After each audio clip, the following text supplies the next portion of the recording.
Well, just setting up things here. God, I've just been bending over this whole time. I better sit down. I better sit down, ladies and gentlemen, for the. I'll sit down slowly because, not to hurt myself or something. Oh. Give it 1 second. It's like life. You have such hopes. Give me a second. And it starts with disappointments. No, I gotta fix your chair. Hold on. You gotta fix my chair. I think you gotta get off the here. Yeah. Just 1 second. Just stand up. Yeah. Entertain the people. Well, basically they're just seeing my stomach right now. But hello. Just talk with them for a second. Hi, everybody. Dave Lefkowitz here with the 912th episode of the Dave's Gone By Facebookio Podcastio Programmio of the Stream. That's my wife, Joyce, who is trying to get us a perfect opening moment. Okay, go ahead. Oh, good. I get to sit down. Finally, I get to sit down. Well. Oh, honey. Yeah. Yeah. No, that was beautiful. That worked. That was okay, yes. the joys of an old-fashioned whoopee cushion, which that was like squeaky. I know. It's like I'm going to call it foam because it was squeaky foam. Because obviously I'm afraid to just down on it with my 150 pounds. You did, and you busted it last time. I know. I don't know. A person sits down. Boom, yeah. A 40-pound kid. I know. Not a kid that's a big kid. You're a kid in your heart, but not in your BMI. Exactly. Yeah. Yes. Or my BMs. Oh, I made some good BMs this morning. Honey. just saying. Talk about your bunion, not your BMs. We will have bunion watch later in the. I still have not had the time. Where'd you just throw it? Oh, the chicken. We will have bunion watch later in the program where I'm constantly measuring the size of my bunions. You should measure it with like the tape or something. Right, a tape measure. You should have done that, or like a pain scale. Remember we saw the pain scale for kids with like vomit, like. Oh yeah. Crazy? We should do a little. Like bunion scale, massive. I don't. Do we have a pen here? Yeah. In fact, there's a pen in your thing right there. Do you have a paper? I'll do it on the back of one of your papers. Yeah. Let's see what I'm gonna give you one I won't need for a bit. Here, try. I won't need this for a while. Yeah, sure. Okay. Just don't tear it or do anything else. I'm gonna make the bunion. We're gonna do a bunion scale, ladies and gentlemen. At some point, I'll do the theme music too for Bunion Watch. But I've just been rather busy with life and work and all these things, as a choice. But we do have our chicken. We do have the adorable flinging flying chicken. Simple. Yeah. I'm making a simple scale. Anyway, if you have no idea what's going on, you're just like me. This is the Dave's Gone By Facebookio Podcastio Programmio of the Stream. We've been doing these since the fall of 2002, October 6th. Was our very first episode of this program. It was on the radio late night in New York, Long Island, to be honest. And but I don't understand. Is this a scale of what? The pain I feel? Yes, and just the soreness, the badness. You show the people, and then I'll do it later. Yeah. It's only 3, so it's not. I didn't give you 5, but you can talk about how your bunion is feeling at that moment. I love it. And then the normal pain scales have like 5 to 7, but. I think for this now, is enough for the bunion. The bunion's not a complex, Because the thing is, the pain thing, well, it was essentially on the bunion, but it's not from the bunion. It was skin. Well, it could be discomfort. It could be anything related to the bunion, like how you feel about your bunion at that moment. How you are communing with your bunion. It's bunionated. Yes. Bunionoid. You can even use it to... And in the second half, you could comment how the bunion and onion friendship relationship is going at that time. How do I even explain that? It's very complicated, but perhaps they have some joy times and some, some neutral and some. Yeah. Joyce, we will actually talk about the bunion onion. Oh, go! Good luck. I'll be back in a second. Joyce is going to do what I did this morning, I think. So yay! Oh my God! Look at my wrinkles. Look at me. This is called teaching 7 courses. And, yeah, no, but, pardon me, look at me. I've got bags under my eyes where you could literally, a doorman at a hotel wouldn't want to take these in. Anyway, here, fingers are nice and cold. Let me reduce the baggage so that I can open my eyes wide and talk to you all. And thank you for joining us in this mix of humor and talk and madness and interviews and fun that, as I've said, we've been doing for many, many years. And we're really 2 weeks away from our 21st anniversary. And I could not be proud. In fact, there's a lot of ways I could be prouder, but I'm pretty proud of having kept this show going and of all the folks who watch and tune in either live on Facebook Saturdays from 9 until noonish or thereabouts, and all the folks who tune in later, whether you're watching the shows on YouTube or on archive.org on the channel we have there, or at davesgoneby.com, which is where we keep every single archive that we have been able to preserve, which is quite honestly thousands and thousands of hours of show. Well, anyway, this show today, Saturday, September 23rd, 2023, in this in this gorgeous autumn weather. We're on the East Coast. We're in Maryland. And so there's something swirling up. First we had like a tornado watch and a hurricane watch last night. I don't think anything really even started here of any note until about 6:30 this morning. But it's been raining. Yeah. Everything's okay with the world because our neighbor's hitching their car up to their truck. So we have a neighbor across the way who's quite wonderful. And we know that life is going on as usual when he takes his car and hitches like the trailer truck hitch to it, which he does several times a week. So it may be raining, pouring actually, and wind has been blowing pretty heavily. But so long as our neighbor is out there hitching up one thing to another, we know life is just going to be fine. Anyway, let me tell you about this episode. We are calling it DIT Happens, D-I-T, DIT Happens. First of all, because we have a special guest coming in about less than half an hour to join us in the Daverhood to talk about his life. Who the guest is, David?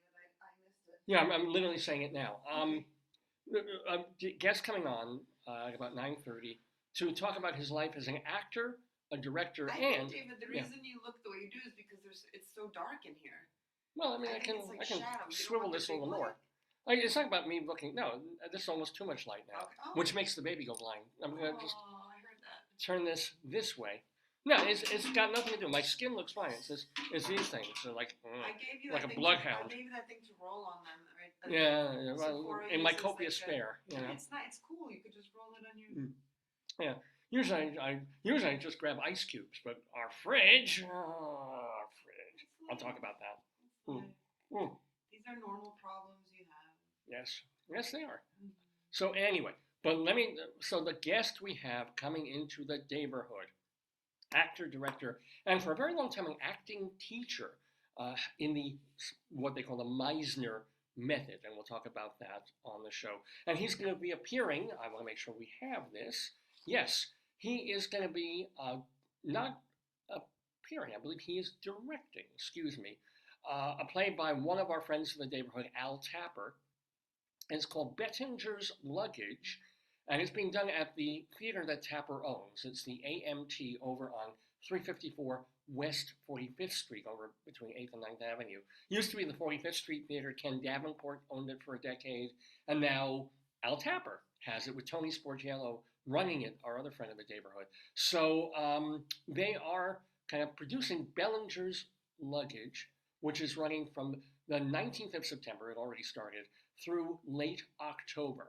So we're going to have the director of the show coming on to talk to us, tell us about the show, tell us about his career in directing, and also the stuff that he teaches students when he's teaching them to direct and act, and the Meisner How else method. do I know his name? Because you talked about him, right? Stephen Ditmyer? No, Oh, Sandy Meisner. No, your guest. Stephen Ditmyer. Yes. So yeah. No, I think Al Tapper you've had on. Have you had Al on? Al Tapper. Okay, because I knew the name. Yeah, I'm sorry. we had Al on when he What was he doing? buying the theater. Yeah. Oh yeah. And Tony, of course, we know Tony Sporgiello. That's why. Okay, I knew them. Yeah, who did that Can I have lovely article about me? Yes. Can I have your phone? Yeah. For which article? Tell me. Oh, about the. It was about 2 or 3 years ago. Tony wrote a very glowing, loving did the reading? interview with me and Oh, he's nice. published yeah. that. I forget where, but it's somewhere on davelefkowitz.org. I posted it. Anyway, Rabbi Saul Solomon will be talking to Stephen Ditmyer in the Daverhood. Now, Rabbi Saul, of course, has been with us since our very first episode 001, we used to call. And Rabbi Saul is the founder and spiritual leader of Temple Sons of Bitches in Great Neck, New York. And even though he is frantically preparing for Yom Kippur, He doesn't really prepare anymore. he's gorgeous. Oh, He started eating on Thursday just because he's got to go 24 plus hours without food. This does not make Rabbi. He's irritable in the best of circumstances. So I thought he was going through his anger management, right? He is, but Yom Kippur just throws everything out of whack. You know, Yeah, Jews are fine. Isn't he 100, so he doesn't have to fast anymore, right? No, He's that's over George. 100.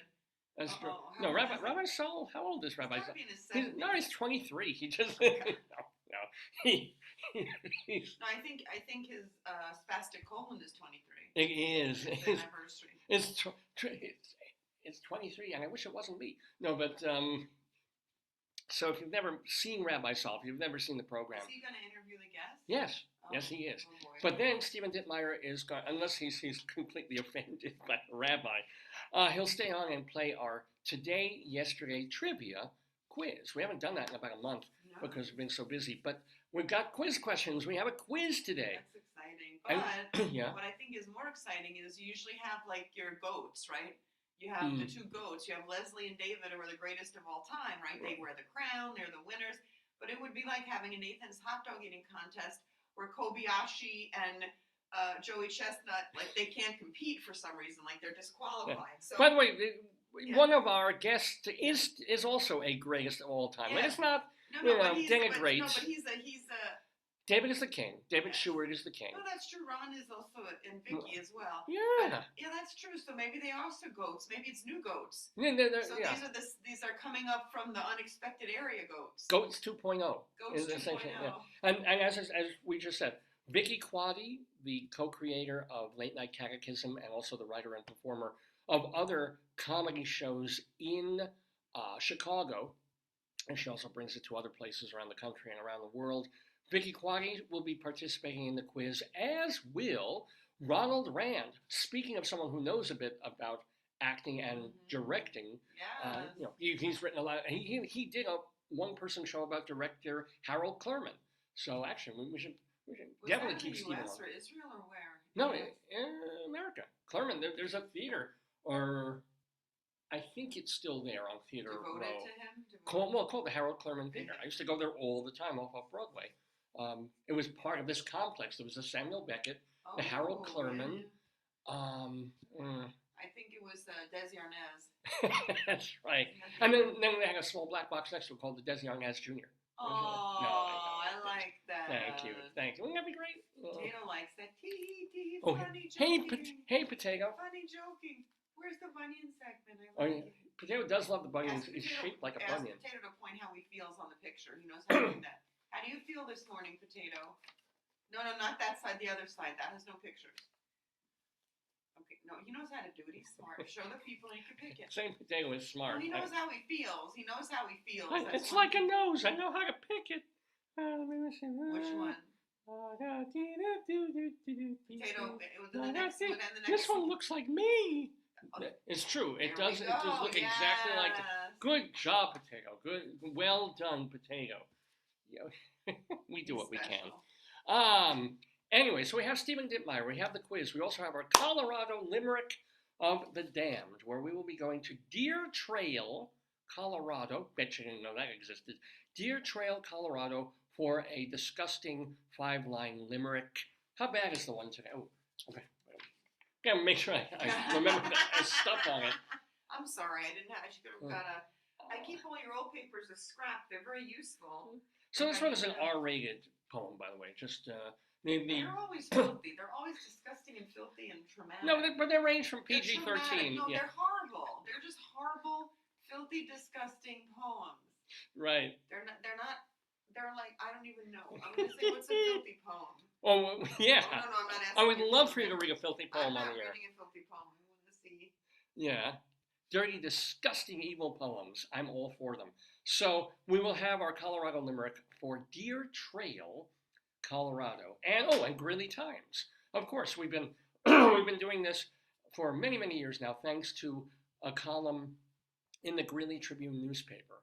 Real life stuff, phone calls that come into the local police department, and we're not talking about the really serious like, oh my God, I'm being robbed, or someone's been shot, or this. No, we're talking about, there's a deer pooping in my backyard. Send a cop. How to write an apology in a poem. I think that's what you need. Oh, that's kind of, yeah. How to write an apology. I did gory poems, but it didn't come up. It came up love poems and apologizing poems. My darling, I apologize for saying how much I despise. No, how fat are your thighs? Yeah, you want to make somebody a woman mad in this culture. Start picking on her body. This is true. You look pretty handsome in your flowery shirt, though. It's appropriate for the weather because it's rainy. I'm sorry for being a terrible mister and fucking the shit out of your sister. Thank you very much. No, but I like your shirt because it's like rain. What does rain do? It brings flowers. I picked it for this and for Yom Kippur and the New Year. It's beautiful. These are shirts that were like $70 at we did not pay $70. Crew. You paid like $5. 15. 10 to 15. They're beautiful. 5 of them. No, we're 1 or 2 that we got that so on sale. It was so ridiculously discounted. It was Joseph A. Banks, I think, or no, it was. This is where you went. This was the J. Crew, and they were like $5. J. Crew, that was it. Yeah, J. Crew. So, yeah. I don't know if I wear this to teach. Later today, but I would. When we have to shop. So let me talk. We have about 10, 15 minutes before the guest comes. And I should have reminded him. Early because he's very cranky. He's fastidious, and yes, but he's not hungry. Rabbi, I think he went to like an all-you-can-eat buffet. He went to a breakfast buffet. He went to the Amish market and cleaned them out. Yeah. Problem is, he's been going to restaurants that aren't all-you-can-eat and still all-you-can-eat. I mean, in the Amish market, I think he just went through the candy stall and consumed everything. Then he went through the butcher section and just ate the raw meat. And then the donut, the donut section where we were. Oh, forget that. Yeah, the days-old donuts. I think he ate about 12 crates of donuts, and then he ate a chest of drawers and a bookshelf. Well, he ate fiber. So wow. Yeah, he's banned from and then he went to the vet next door because he didn't feel good. So but he's now banned from the Amish market. Oh, yeah. And the vet sent him over to Mercy Hospital, and they just sent him back to the vet. So. Wait, he went to Mercy? That's a Goyish hospital. It's right next to the vet. There's a branch there. Right. Then he decided to go to Walmart, to the clinic, but they just looked at him and said no. No, they said no. Even Walgreens turned him down. He's turned it. He's now. Yeah. He's at the Big Lots store looking for a doctor. He got so desperate he went to the crab shack, but then he realized what crabs were. Oh, right, yeah. In both ways, not good for Jews. There's no way a crab in any way is good for an observant Jewish person. I have to say that. He's been asking for Maalox, Pepto-Bismol, and Imodium. Well, he always does. So I think there's going to be some. You have to understand, when the rabbi, like in his, most people have first aid kits and tool kits in the back of their car to change a tire and fix a light and a flashlight. No, he just has Maalox, Imodium. I'm a little bit concerned because he told me he's flying on Delta later. Oh, yes. Yeah, if you're not getting that reference, watch last week's show. He's going on Delta. He said he has an economy ticket, and he forgot his Imodium. Oh, that is not going to be good. And he hopes they have scotch. Yeah, but if need be, he can wear his towels like a diaper, so he would be in fine shape. It's like it covers everything, and then if he has to use the fringes, I'm sorry, that's offensive, but in a good way. So let's talk. Let's see. So your fridge you want to talk about? Yeah, well, let's talk about. So it's been a fun week in Lake Wobegon. Besides the fact that we're insanely busy teaching and grading and doing everything we do, but so anything that interrupts that becomes exponentially more annoying. It's like if something happens in the summer, something happens over the break. It's like, oh, what a pain in the ass.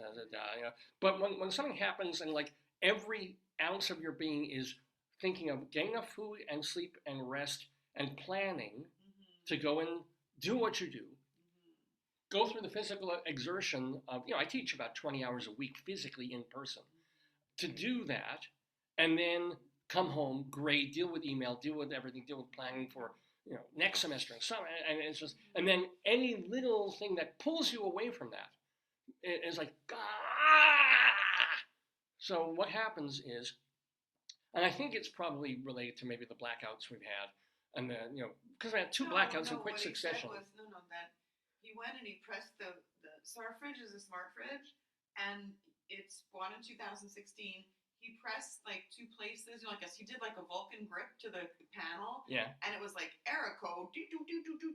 And he's like, "Oh, you're lucky it's not the compressor." Yeah, I was sure. Yeah. Well, let me explain what Oh, happened. I'm It was sorry. so I figured the thing had gone Let's see if I can. because what happened was the fridge didn't suddenly go dead. It No. wasn't like it got dark and then went turned into a closet.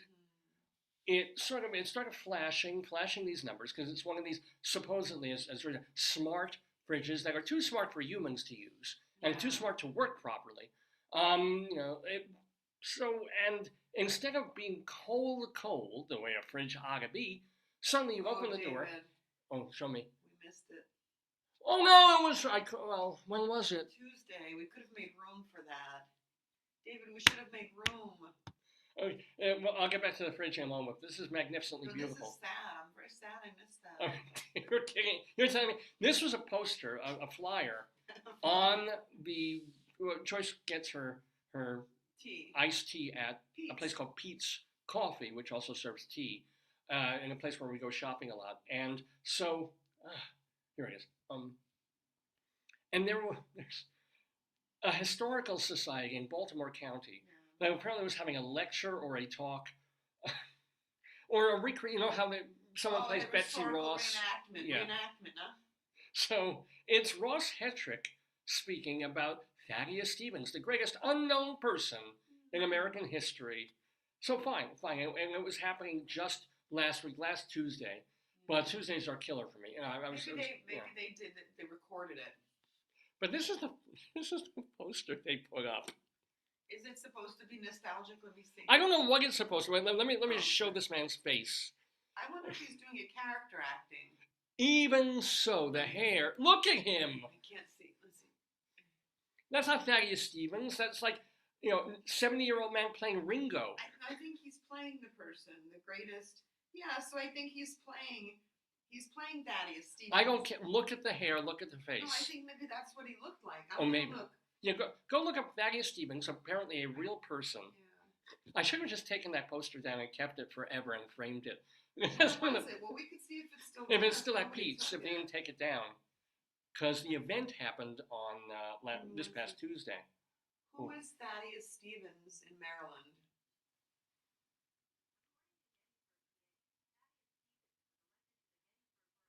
He was Gettysburg Council. So it's Pennsylvania. It's not even Baltimore. Is there a picture of him? Yes. He was an abolitionist. Does he look anything like that? No, this is the great thing. He looks more like Abraham Lincoln. Yes. He's a very handsome guy. Well, I mean, He's ruggedly an abolitionist. Ruggedly handsome fella. Look at that. The hair is very Lincoln. He looks nothing like. I don't understand. Well, I gotta get back to. Find it again. But I don't understand. So you just saw the real life He looked Thaddeus. like Abraham Lincoln. Yeah. This guy looks like. I don't know why he's wearing that. He looks like something from the Nixon Watergate era, right? But even this is the haircut Blanche wore in the Golden Girls. What the hell is this? I don't understand it. It's a Dorothy Hamill wig. Yeah. It's a Dorothy Hamill wig. I had my hair like that when I was 7. Maybe he ordered a wig for the role, and he went to the place and they put the wrong order number. You know what I think? It's like, I'll take it. You know what I think happened? He probably had that wig from another gig, and he just did it. Like, I'll change my look to look different, and I was like, he was playing George Harrison circa 1950. Yeah, I can do Thaddeus Stevens with this. I like it. I think he thought he was Cat Stevens. Oh, man. I don't understand it. Where Yusuf is slamming him. Oh, you should also say that the sad part is. Mm-hmm. Yeah. What? What's this? That came up as a spotlight for today. Spotlight for today, ladies and gentlemen. I'm hoping I don't have to email. We're still early for the guests, but I'm hoping because I didn't remind them this week. Oh, I can't do her. What's your? It's okay. I can send something if you wish. This Talk sort of about came the up. fridge, and then I will. Yeah. I will. I don't know if we have time now to talk. Well, we can do it. So things just up. We're getting cold. Oh, here we go. Wait, David. Yeah. Maybe what you need to do is kind of tell your listeners the. What was this? Oh, Did I bring that in? I actually have the original Don't card. show David, don't show the original. It's worth money. You never show the original. You always show a copy on Antiques Roadshow, right? We don't want to show the original. This I have time for. We'll save the You bridge. could spill your coffee on it and ruin it, and then No, oh, that would be horrible. No. That's gonna pay for my new organs, David. Or the chicken was thinking of laying eggs on it. It's not good. No. He's got no innards. He can't do anything. So we'll table the fridge for after everything else is done. But this happened. This is like, so I teach at 2 universities, and at one of them I come in the morning. I have an 8 o'clock class twice a week, and so I come in and I set up. I get the computer going. I get the screen going. I get my notes out. I get my beverage. I get ready, and I notice on the desk where the computer is and all the stuff, there's a blue index card. I'm like, okay. I'm always the curious type, because sometimes I'll find like some kid's graded paper there that they leave, and I'll find. Oh, our guest is here. Great. So let me tell this little story. And this happened about 2 weeks ago. So I turn the card over, and I read it. A blue index card. What does it do? It's like a note. And so I think somebody was probably giving a speech, and they were using that in some capacity. Exactly. But I didn't know that. I don't know that either. Sometimes people leave messages around school like "You're beautiful," "You're great." They leave positive, re-encouraging. Like when I went to the Starbucks, they put a sticker on my thing and said, "Your kindness matters. You're wonderful." Oh, you love the person you go to for working out, because he put a sign on welcome to you. Welcome. And I was like, he put a sign on the door. It's nice, So, but this was my welcome on like a Tuesday or a Thursday morning to teach. I flip this card out. I read this, and of course, being me, I can't just let it go. So when the class comes in, I'm like, does anybody have any clue? What did they know? The second class did. That was the thing. The first class did not. This, man. I don't know. So, but I read this message from the gods that is left on my desk. Well, it's not just it's everybody's desk who teaches in that classroom. Somebody left it for a reason. And what's kind of interesting is that in once a week in my English class, I start with a quote of the day. And it can be from anybody from like Plato to Hemingway to all these different writers and folks and philosophers that is relevant to what we're talking about and relevant to writing and speech. So I said, I've been giving you these quotes, and there are tremendous quotes from history that use rhetoric, like "Ask not what your country can do for you, what you can do for you," from John F. Kennedy. "One small step for a man, one giant leap for mankind." And then I get this. Costco, read it? Costco is a passion. Costco is like a massage, from our great statesperson, Kris Jenner. And I'm like, my favorite image. Why? My favorite image of Kris Jenner. She's holding Kim Kardashian as a baby. Oh, yeah. And she's like, "This is my income maker." Like it's like she did. Oh no, she didn't say that, but they make all these like emojis and memes, and it's like, "Here goes my retirement fund," like she's holding. Or she probably went like, "Man, that's a big ass." But so I asked my second class. I said, because at first I joked about it, like, "Here's our quote of the week," and then I said, "Can anybody even?" And they said, "No." There was a class that they had gone to in public speaking or in communications, and everybody had to pick a quote and grab a quote and do something about it for like 5 minutes. So for fun, someone took this one. It was fun. But Costco is like a massage. It's like a massage. Doing this program, the Dave's Gone By show. Like a mental massage for your brain. That's right. Well, now we're going to bring in the person who we've had the mental massage. Now we go to the acupuncturist who used stabby needles, because it's Rabbi Sol Solomon, founder of and spiritual leader of Temple Sons of Bitches, who's going to interview our guest. He's an actor, he's a director, his name is Stephen Ditmyer. He is waiting patiently in the waiting room. So let's bring the rabbi in with the rabbi's Jewy New Year Yom Kippur music. We'll just call it klezmer. And the next voice you hear will be extremely Jewish.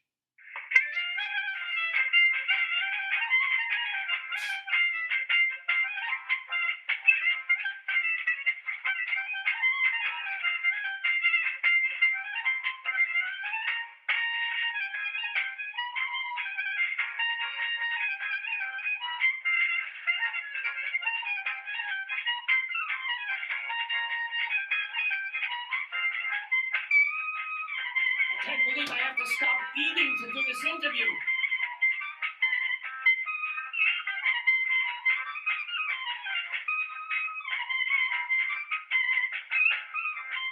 Save that turkey leg for later. I'm gonna need it.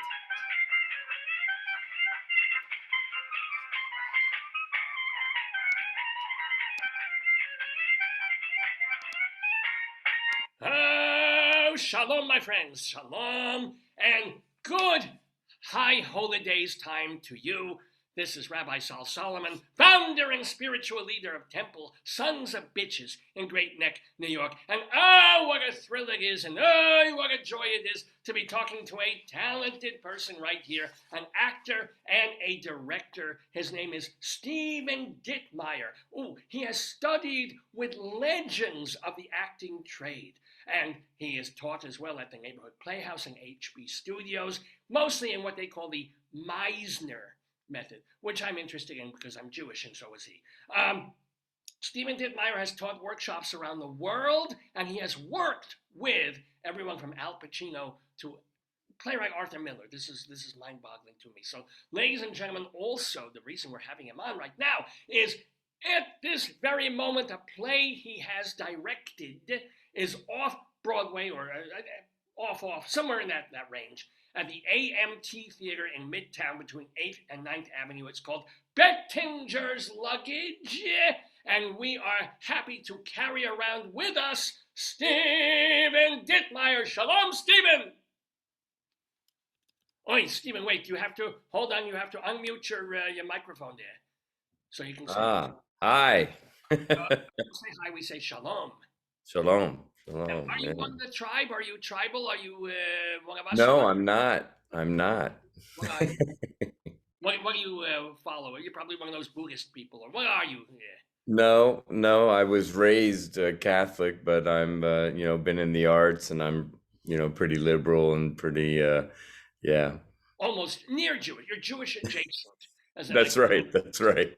So wait, Ditmyer, I would assume, now are you of Germanic or Austrian descent? I'm very American, I'm Czechoslovakian, French, German, and Irish, and the Ditmyer part is German, yes, but I'm like a very American mutt, 5, 6 things.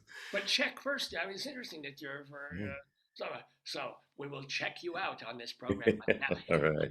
Little comedy there. So, shalom to you. How, the first question, of course, how is Bettinger, is it Ger or Jer? Bettinger's Luggage? Bettinger's, yeah, Bettinger's Luggage, yeah, and it's off Broadway, just opened, this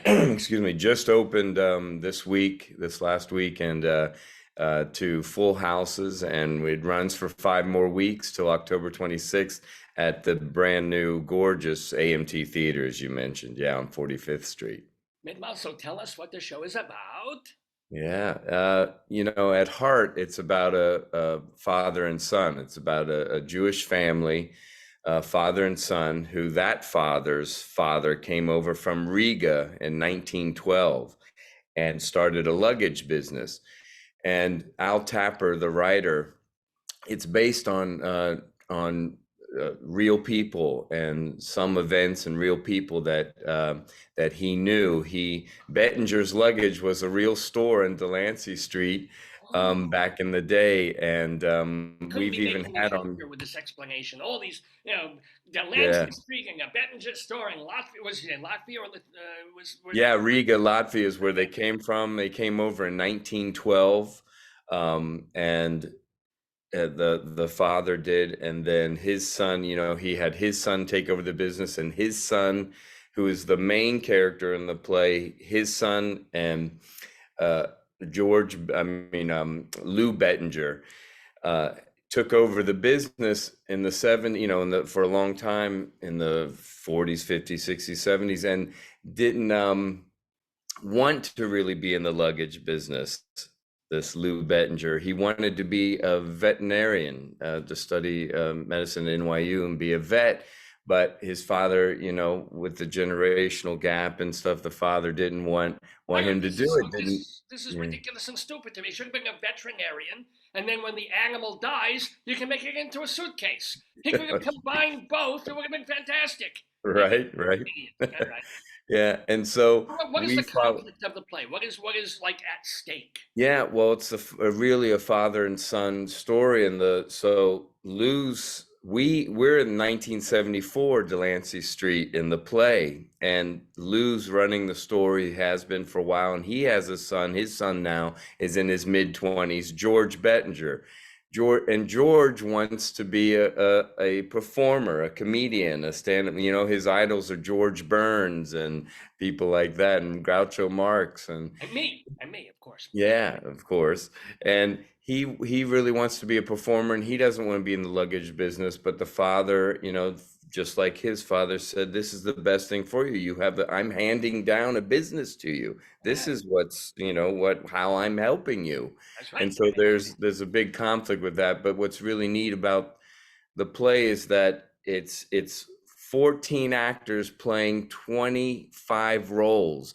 It's the whole life of Lower East Side with all these different ethnicities. And in the play, it's a Jewish family running this shop, but the next door neighbor is a different ethnicity, and it's an Italian, and it's an Irish guy with the hardware store, and the manager of the store is Puerto Rican, and it's really neat, all these different, and how they all come together and help each other. And that's one of the reasons Al wrote it, is to show, how we can really all really get along and help each other.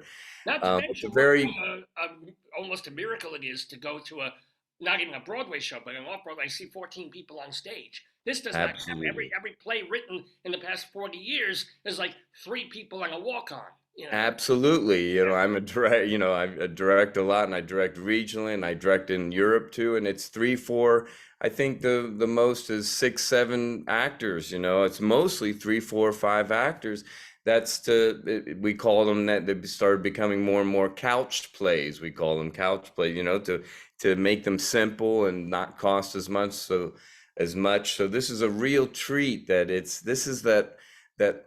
this play reminds me of the things I did years ago with Sanford Meisner and people like that. It has an Arthur Miller kind of All right. feel to it.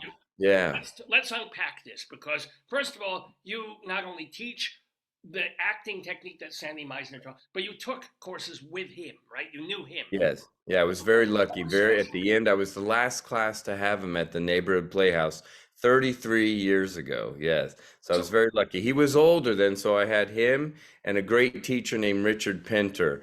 But we had Sandy, and 2 times a week, and we had Richard, and it was really fascinating, really something. Yeah, very lucky. I was very lucky to have him. And then when I graduated from the Playhouse, um, I did a final play. After your 2 years, you do a play at the end of your 2 years of studying. And I did wonderful Arthur Miller play called Memory of Two Mondays, which isn't done often. It's a one act that was when it originally performed, was a one act with View from the Bridge. A View from the Bridge was originally a one act, and it was paired with A Memory of Two Mondays. And I did A Memory of Two Mondays, and because of Sandy and the Playhouse and all the connections, I got to then work with Arthur Miller after that, on some readings and things and workshops of new plays, Broken Glass, and different, really amazing experience. Yeah. so stop right there, because there's still, you're throwing things out, and I'm like, we need to unpack. So Yeah. we'll get back to Sandy Meisner, but do you have any stories or any anecdotes about arguably the greatest, maybe other than O'Neill, that playwright that America has ever seen? Well, I just remember, I mean, a couple stories. One is that for me, a big memory is I remember we were doing a reading of Broken Glass, this at the time as a new play of Arthur's, and and he comes up to me after the reading, and he says, and I'll just, here Arthur Miller comes up and we finished, and he says, I was the young one I was the young one, everyone else was legendary actors and stuff, and he comes up and he says, good job, you're going to be on Broadway someday. And that was a big thing to me, yeah. Yes, Yeah, very yeah. nice of him. And you have not done Broadway. You have not been. I have not. I have not. Nope. Yep. I have not. But I've directed regionally and off Broadway, and this play is running off Broadway. It's a yeah. So, So so in a way, who else was in that Memory of Two Mondays cast? Were there famous people in there? no, Uh, The Memory of Two Mondays was my final play at the Neighborhood right. Playhouse, But the did they student become famous production. later on? Those folks who were in your cohort. Any of them are known names now? Yeah, yes.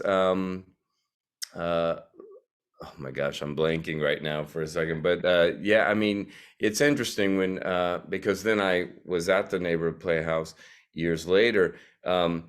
There's 20 people that graduate every year, all those years, right, from the Playhouse. The first year there's around 75 students there were, and then the second year is a big cut, 20 asked back.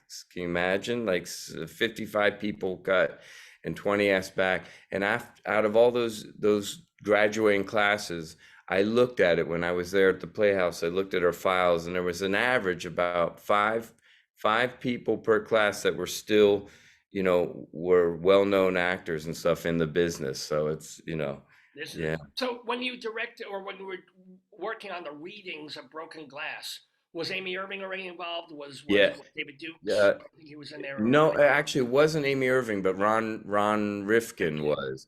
Okay. Ron Rifkin was, and it was uh, it was Ron Rifkin. It was I'm blanking on something that's so long ago. It was Ron Rifkin for sure, and Jewish. uh, Yeah, right. Yeah. I'll have The same to. Jewish, right? Yeah.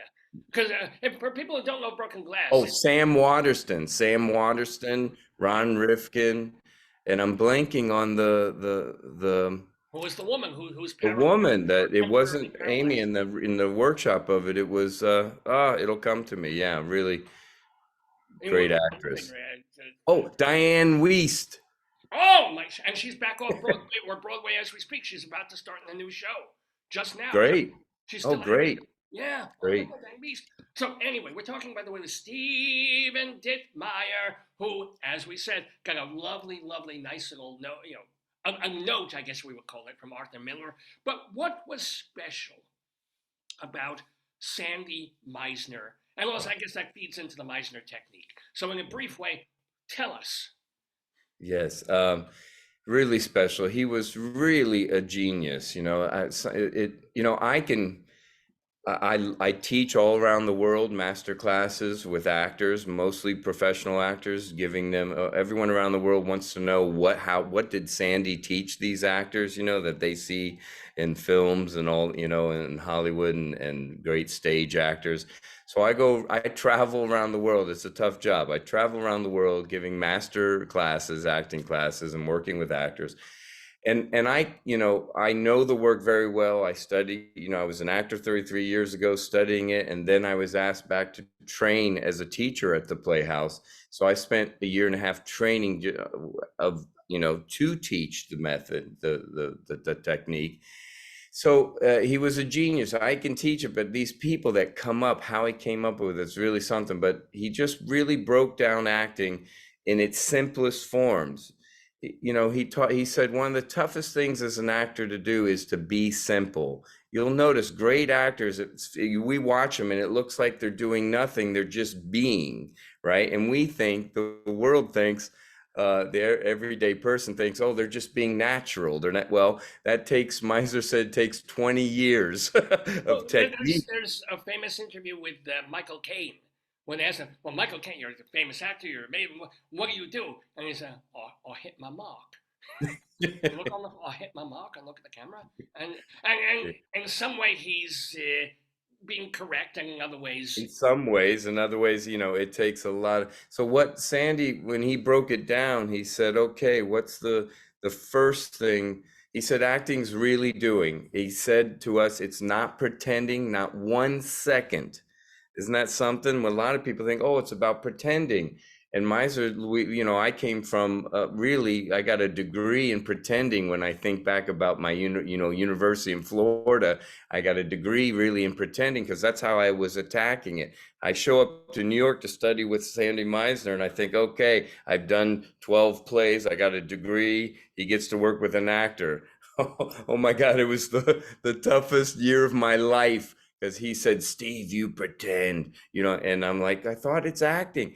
And he said, it's not pretending. It's under imaginary circumstances. We are, right? The story's under, even if it's based on true, it's not how life is, not true. It's imaginary, heightened. If it's any good, drama, comedy, it's heightened circumstances, right? Truth. And yes, actors, we need to be truthful. To be truthful, he said, you need to not pretend. Oh, that's interesting. Don't pretend at all, he said, under imaginary circumstances. So he said, what you have to do as an actor is find what you can really do. That's your job. Even though it's imaginary, what can you really do? What are the real doings? And the first thing he said that you can really do is listen. Not show the audience you're listening, not pretend you're listening. I must have, when I was in college, I was showing Dave, the actors, showing the audience that I was listening. Right, exactly. I was going, It's like what I'm doing now. Were you talking just now? Oh, sorry. yeah. Instead of just actually trusting to actually listen. And if you actually listen and let go of the brain, right? Because you can't be self-conscious. Any thinking when you're acting is self-conscious. You can't be self-conscious. Your focus can't be on yourself. So great actors, I'm here to tell you, they don't focus on themselves. They're completely off themselves. That's why you think they act natural, because they don't know what they're doing. All right, Can you but imagine that? They actually don't know what they're doing because they're not aware of themselves. I'm responding to you. It's like me as a rabbi. I have no idea what the hell I'm doing. But, Yeah. but let me ask you though. Okay, I get it in modern. If you have an actor who's playing in a modern contemporary piece, but how do you not pretend? Let's say when you're doing As You Like It, or a Shakespeare play. How do you not? You got the costuming. The language is different. The circumstance, the Duke. You can be real, but you're pretending to be real. This is what I'm telling you. For the actor is not, when we really start learning technique, they're not pretending to be real. They're doing everything they can in what they can for real. They can listen for real. They can start doing it. It gets a little more complicated. We're talking about character work and stuff, but character work is, who's it coming from? If you're playing that role in Shakespeare, who's playing the role? You are. If Of you're course, playing the role, you're playing it. But And if it's I come on with this accent, being as natural and honest as I can, and as right. to be or not to be, that's a question. Yeah. It's got to it comes from you though. And that's where you start finding the truth. You have to find a part of you. It comes all from you. Character, give you an example. Meisner said, character is not, a lot of people think that character is the putting on, acting is the putting on of a mask. When he said in reality, it's the taking off of masks to reveal you, a part of you, a part of you. No, I got this. Underneath imagining. I do understand. At a certain point, you have to heighten things because you have to change the voice. Well, Yeah. my friend Dave just interviewed, not for the show, but for a thing, Victoria Clark, Tony-winning Yes. actress who's Excellent actress. Well, Yeah. she had to work on it from essentially the outside in. She says Yes. it was about how does this 16-year-old girl, she's 60 That's something, right. how does she walk? How does she talk? What does she have to do to her voice as a 60-something-year-old actress when she sings and when she talks? And only then could she go internally and do. Then so a lot of people, one reason I teach Meisner all around the world is because a lot of people, they just hear about Meisner about repetition. We haven't said this thing, getting back to listening is to help you listen. But so they think it's just that. The first year, a good way to explain it is the first year is inside out and the second year is outside in. But you see, an actress like Victoria Clark is so good first of being 100% truthful, really knowing how to really do, not pretend. So that's inside out, right? What everything that has meaning to her, right? All right. Using her imagination so will touch her and she can work in a truthful way. Then we learned with Meisner the second year how to add character work outside in. And so it's a real combination, actually. So she's right, because she had to find, if you start doing things, Dave, that are affect you Rabbi Sal. physically. See you Sal, sorry. have been listening. I'm Rabbi Oh, Sal, so you got to listen. Sal. But yeah, it's because of the Can't name even of the catch you show. on that. You're out of the reality of the what's going on here. Oh, good. No, I kept being told by my publicist, my press person, that you're on Dave's show, she said. Yes, I am. Yeah. Well, So let me actually let's try this to give it. Can we do that repetition thing? Like yes, I'll like teach you a little bit of it. Yeah. Um, Chewy. All um, right. yeah. So it's you and I look at each other, right?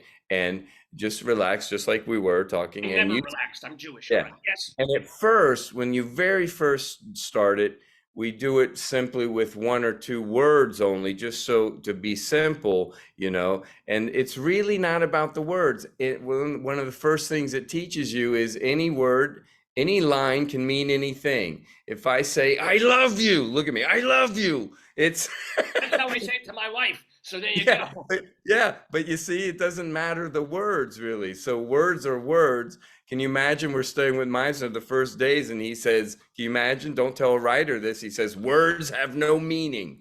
What? What? Well, in an actor, it's because it's the behavior, it's what's going on. But we look at each other and I look at you, you look at me, and you say something, a physical observation. So, and then so if you look at me, what would you say that you see in one or two words, a physical observation that you see of me? Okay. Beard like me. Yeah, that's three words. So I was going to say messy hair. No offense. Yeah, but No but you see, yeah, but you I see, censored myself. I thought. that's right. That's the first thing you start learning. Isn't something the brain wants to work. Your brain wants to be in charge. But in acting, can you imagine in acting? When you're acting, you don't use your brain 1 second, not 1 second. Isn't that something? You have to let go of the brain. You have to not censor and use the brain. Your impulses know everything. Your impulses are what's really truthful. You want to say thinning hair or whatever, or balding head or your whatever. hair's beautiful, but it's messy. So there you go. Yeah. So you say messy hair. You say, right. So and if you say messy hair just for a second, yeah. Messy hair. Yeah, I say messy hair. Messy hair.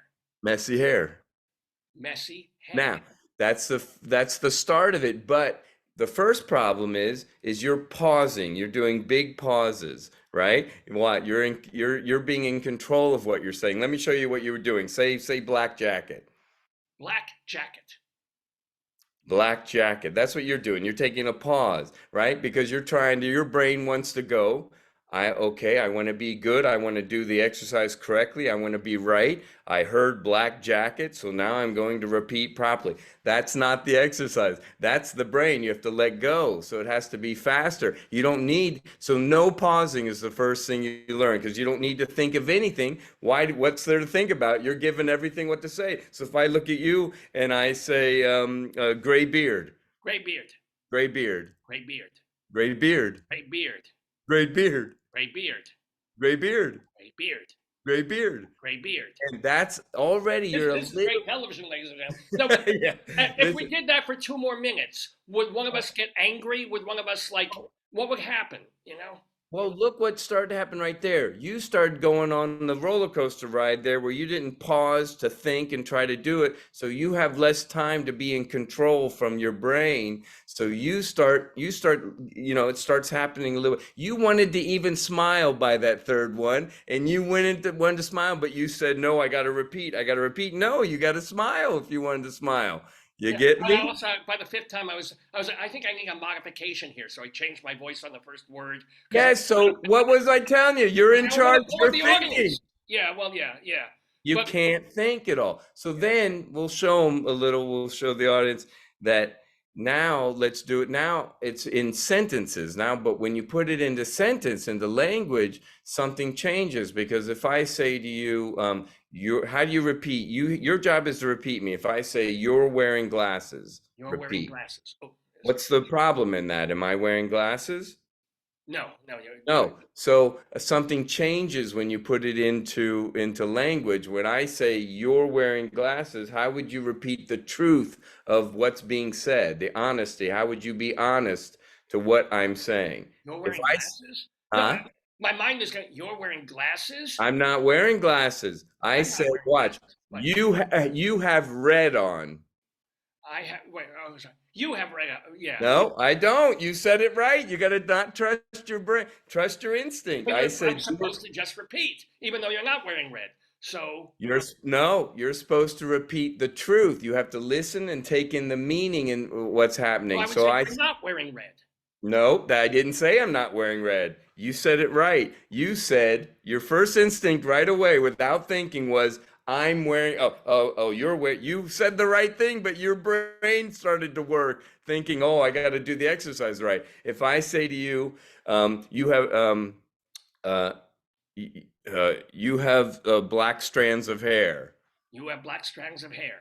No, I you repeat it instantly. It's not. Wait, you do have black strands of hair, honestly. But yeah, okay, I know. But let's try the glasses thing. You're wearing glasses. you're How would you wearing. repeat the truth of what I Okay, said? You're repeat and truth are antithetical here because I'm repeating, but the truth is you're not wearing glasses. yeah, but you say tell me say you have messy hair. You have messy hair.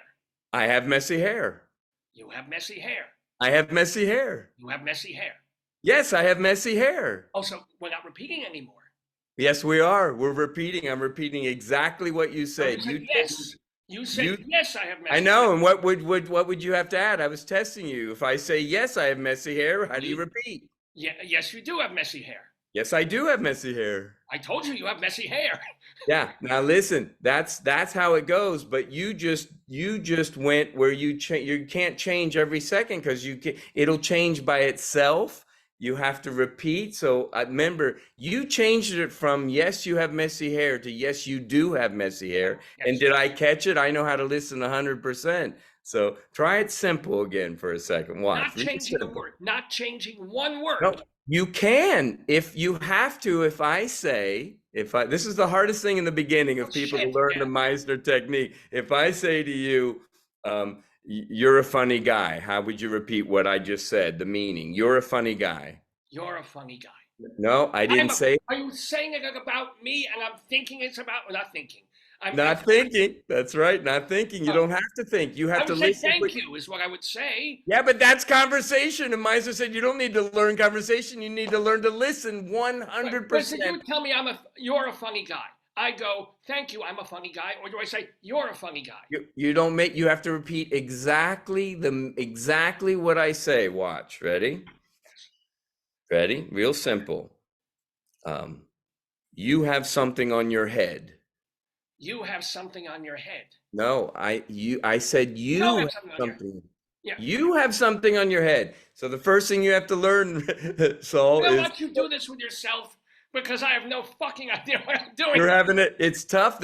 Tell me something you see of me in a sentence. Watch. Fine. Okay. You have broad shoulders. I have broad shoulders. Now, your job is to repeat me. I just said, I have broad shoulders. You have broad shoulders. I have broad shoulders. But you just changed the language. No, so I didn't. I have, you have, I have. So you are because exactly repeating. It's repeating, but when you put it into language, you have to be truthful. You have to first work. The repetition changes as you work from the honesty of your answer. I say, you're touching your face. I am touching my face. You are touching your face. I am touching my face. Well, I was. You stop. Yeah, I was touching my face. That's what. Yeah, you can't. But see how you stop and you're thinking and you're trying to control. And guess how tough acting is. You have to let go of all that and just put your focus constantly on me, where you can listen. If you listen, you'll catch everything. Wow. It's not easy. If it was easy, we'd all be Meryl Streep. Meryl's she's bigger hair. But first of all, this is delightful, and I wish I could keep doing this, and also talking more about you and other experiences you've had. But amazingly enough, we're coming up on the half hour for this interview. You're sticking around, thank God, because you're going to stay and play our wonderful Today, Yesterday quiz with Dave, with former actress and theater critic Leslie Hoban Blake, and also I know Leslie Hoban Blake. You know Leslie Hoban Blake? Oh my God! Yes. Go home, and you probably, I'll bet you know our other guest. He is an actor and a director, and you would know the person. He has a one-man show where he has played Harold Clurman. His name is Ronald Rand. Oh, cool. Yes, you know, I mean, it's all The from the soul of the American Harold actor. Clurman. Yeah. And yeah, great. So let me, you know what? I'm going to force you to do this because it pissed me off so much. So I have to go get Dave to come back onto the show. I've got to go. By the way, I thank you. And I tell everybody, please go see Bettinger's Luggage. It's running now through October 26th at the AMT Theater in Midtown. It's on 45th between 8th and 9th. It's a comedy drama, right? Yes, it's a very touching, funny story that it's a beautiful story about this Jewish family and very touching as well. Yeah. So go and touch yourself at Bettinger. No, wait, Bettinger's Luggage. Get your tickets now. It's by Al Tapper, who's been on this program too. So it's all home week too, and you're sure you will enjoy it. Now, do not go away. It'll take me a minute to get Dave and bring him in. While I'm doing that, you do the goddamn exercise yourself, and let's see how this really works. Do it. Well, back and you forth. want me to? You want me to explain a little bit about it? Continue while you're... Go ahead. I've got to go. This is Stephen Ditmyer, and Dave will be right with us. You go. Go ahead. Yeah, it's fun. You know, it's a tough thing. This we were talking about. You know, he's asking about the Meisner technique, and it starts with listening. And just like Saul got confused when you first put it into language, it's you know, you get, you know, oh, look at it. Hey, Stephen Nice. with us in the Daverhood on this Saturday morning. Sorry to cut off your explanation, but I want to let in our guests in the Daverhood to play the quiz with you. But you were explaining about this whole thing of just listening and it's about listening. It's a little, you know, it's tough, but it's a tough thing because the brain wants to be in control. We want to think instead of like you did when you censored the first thing you wanted to say to me, or you're listening to me, you have to repeat, but you're thinking, is this correct? Is that, you can't, you start letting go of that. It's all about letting go of the brain so you can live truthfully, spontaneously in the moment. That's what we say about acting, living moment to moment. Yeah. And then it's all about that training. Well, we are in the moment here with Stephen Ditmyer, the director of Bettinger's Luggage. We are also here with Vicki Quade, our beloved Vicki from Chicago. Vicki, gotta unmute your mic, please. And with Ronald Rand, of course, publisher of The Soul of the American Actor and writer of a couple of books specifically about acting. So welcome, Vicki. Is your mic? How you doing? I think you can hear me, right? Oh yeah, you sound right. Perfect. I'm doing good. So glad to meet Stephen Ditmyer. He is a longtime acting teacher and actor and director. Really goes around the world teaching the Meisner technique of acting, which, you know, I do all the time. You know, that's more method. Anyway, how are you, Vicki? It's been a few weeks. We haven't really done. It's been a while. I'm fine. I was in Indianapolis for a week at the Midwest Arts Conference, Midwest Arts Expo, which is a conference where artists try to sell their works to performers, to presenters. And so are you talking about visual and sculptural artists? No. Like, your shows. I was there to sell my shows to try to get some bookings. Did anything come out of it yet, or it was very productive. Yeah, I was. So we're talking about shows like Late Night Catechism. Are you smarter than your 8th grade nun? My game show. I have a game show. Are you smarter than your 8th grade nun?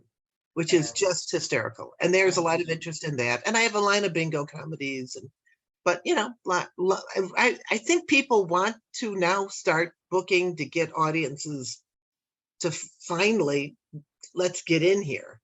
So. Well, you've seen audiences rise over, in the past 2 years and stuff. Really, the horrors of COVID? I thought maybe not in Chicago.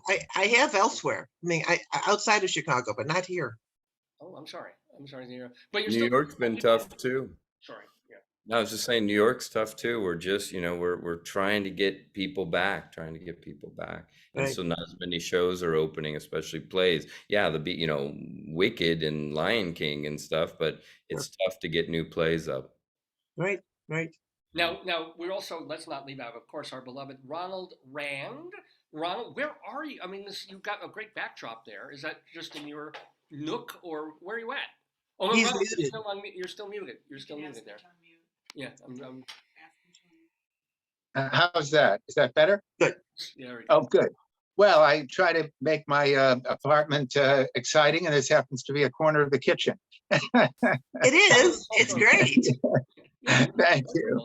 So it's fun. Yeah, well, I've been actually very busy, and it's been an exciting time because I'm in the middle of writing a new solo show Oh, for a dear friend, and I haven't even have a name for it yet. But it takes place 500 years from now in the future galaxy. So it's a play of the future about today, and it's all about a woman who's trying to recover her present and her future, but she's taken off from planet Earth, where of course all of our cities are covered by globes because the planet is pretty much uninhabitable. And of course, we're able to travel to future galaxies in the future. So it's an interesting piece. And of course, my books, Create and Solo Transformation on Stage, have been doing very well.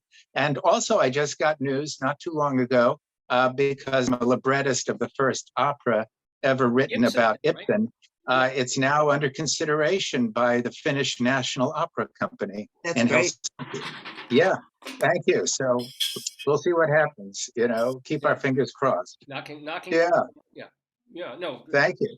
So great to see all of you in the Daverhood. Ronald and Vicki, you played the How trivia do they quiz. have time to be guests? That's what all you guys are doing. By the way, that's my darling wife Joyce in the background there, in case you didn't know. Throwing dice at you. So, but Stephen, you haven't played the game yet. So let me explain what it is. It's just a trivia quiz, answering questions. They're worth 2 points apiece if you get them right. If you don't, there's no penalty. And most first-time guests don't get any points. Yeah, so if you don't do well, it's normal. If the questions are stupid and terrible anyway, it's just like all of us getting together and having a nice time on a Saturday. But Right. so that's why you talk out the question. You don't just necessarily like be Yeah, quiet but and no think. Googling or no AI, no chat GPT. None of that. So play fair. If you don't get the question, one of the other contestants gets to try and steal and answer the question for themselves. And there was a crown, but it got lost in FedEx. Yeah. So David Sheward Oh, is David. often our winner. Leslie Hoban Blake. Oh, I'm sorry. I mentioned Leslie Hoban Blake. She's not joining us. She's away and so is David. But we have these wonderful, wonderful two I guests think with she's us. secretly. Okay, you have the B team. Well, you were dumb enough to be available. Be benevolent. So anyway, All right. so that's how the quiz works. But what I need from you, kindly, Stephen, our new player, is can you kindly think, and don't use your brain, can you kindly think of a number from 1 to 6 Just say a and number. just say whatever it is? Sure. 1. Stephen with a number 1. Oh, Vicki, kindly. I'm gonna take 6. Oh. Vicki, you're taking Leslie's number. I'm taking Leslie's as the only woman here. Wow. It's a female power thing. I'm taking Leslie's number. Yeah. Ron. Well, all right. I'll jump in the middle and say 3. Going with 3. That's usually Very David's number. spaced So, out. yeah. Okay. So what we're going to do is my wife Joyce is going to roll a single-sided die that she has with her. Oh, she rolled a 6. She rolled a 6. So, Oh. Vicki, you get to decide. Do you want to go first, second, or third? Oh, I'll go first. Why not? You go, Vicki. Take the lead, Vicki. Take the lead. So if you could roll again. She rolled a 2. She rolled a 4. She rolled a 3. A 3. We have a 3. Ronald. All right. Go. I'll go second then. That'll be fine. Thank you, guys. And this allows Stephen to get a sense of the game because he'll be going third. Perfect. Thank you, guys. Now, are you ready to start the game? Yes. Yeah. The only other thing, really, Stephen, that you don't even have to know this, but a lot of the questions have to do with things that happened in history on September 23rd, right? Ah, Okay, is the 23rd. So we, it could have been 500 years ago, last year, and things. And once in a while, we have more recently questions. So we begin with Vicki with our very first question on this today, Okay. yesterday. The year was 1862. Civil War. Yeah, exactly. President Lincoln Uh-huh. issues the first draft of the Emancipation Proclamation telling slaves that they're no longer slaves. But which of these is false about the proclamation? Okay. A. Lincoln waited until after the Battle of Antietam to issue the final proclamation. B. The governors of 3 northern states wrote a letter to Lincoln objecting to the proclamation, saying it was too sudden and would hurt the economy on both sides of the Mason-Dixon line. C. The proclamation helped keep England and France from joining the Civil War on the Confederate side. Or D. Lincoln once said the proclamation was his proudest achievement as president. One of these, only one, is not true. One is false. Right. Which is false. Which is false. I'm gonna say D. You're going to say that the false one is that Lincoln once said the proclamation was his proudest achievement as president. You're saying he didn't say that. That's not true. Exactly. Is that your final answer? It is my final answer. What happened to my musical instrument? Oh no, I don't know. Here it is. I love your shirt though. Okay. Yeah. Oh, There we go. Vicki, you don't actually know the joke, the great joke of Lincoln waking up one morning and what he say is, "I read the what?" But he did say that. He did say it was. You his did say it. Okay. Well, Oh, president of the United okay. States. My So goodness. we have a steal opportunity. Oh, Joyce, wow. I need you to roll a die, and the die came up a 4, and the other die came up with 3. So 3 is Ronald. Ronald, you have a Okay. chance to steal the question. Do you need me to read Would- the choices? Yes, please, would you? So this is about the Emancipation Proclamation. Which of these is false? A. Lincoln waited until after the Battle of Antietam to issue the final proclamation, because this was the first draft that was announced today. B. The governors of 3 northern states wrote a letter to Lincoln objecting to the proclamation, saying it was too sudden and would hurt the economy on both sides of the Mason-Dixon line. Or C. The proclamation helped keep England and France from joining the Civil War on the Confederate side. Well, I tend to think that C sounds true. And I think that I'll have to go with B. And B was what again? B was the governors of 3 northern states wrote to Lincoln objecting to the proclamation on economic grounds. Well, I'll have to think it's that one because the other ones I believe are true. So I'll go with B. We'll see what happens. Final answer, Ron? Final answer. Well, I hereby proclaim that Ronald Rand gets 2 points because my goodness. Okay. Excellent. All right. Yay! All right. Go, Give Ron. that a try. Here's the deal. The proclamation doesn't even mention any of the northern states. Lincoln was very careful about that. He did it to the South, and he said, if you leave the South, you're free. Okay. And it was after the Battle of Antietam. Lincoln waited until that because he needed to prove that the Union would back up its threat against the South. It was he can't be a tiger. He needs to prove that the military of the North could defend, and defend if the Southerners were like, we want our slaves back. Well, he needed a victory. And I mean, I've watched, of course, how could you not watch Daniel J. Lewis's performance in Lincoln amazing. at least a dozen times. So just to study, all of the work. But of course, it's so funny. Some of my students in my class, when I teach the art of transformation around the world on my tours, it's so interesting because some of the students who have seen the movie say, well, that's what really happened. And Lincoln said everything that's in the movie. And of course, I have to remind them that that's a movie and it was written by a writer named Tony Kushner. Right. And it's unbelievable the effect that movies have. and they think what they're watching is absolutely the truth. Well, they also want to feel it's closer to the real truth of the deal making that Lincoln had to go through. Not to mention that Spielberg and Daniel Day-Lewis, they would go back and forth, and Spielberg would say, "I freed the slaves. I freed the slaves. I freed the slaves. I freed the slaves. I sleep." No, just Stephen, Okay. you're just smiling at that. That's shit. Anyway, Lincoln.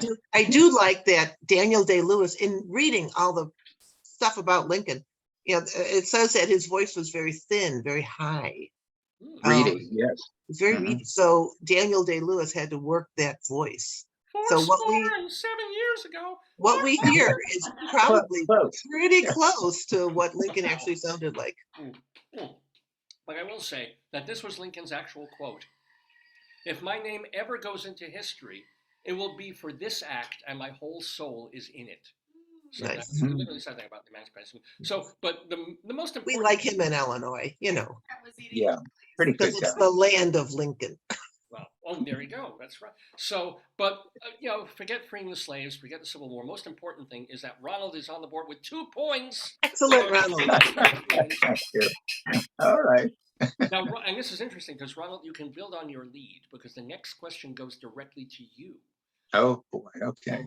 Are you ready? Are you ready? Ready? I'm ready. Boom, boom, boom, boom. The year was 1879. Again, September 23rd, 1879.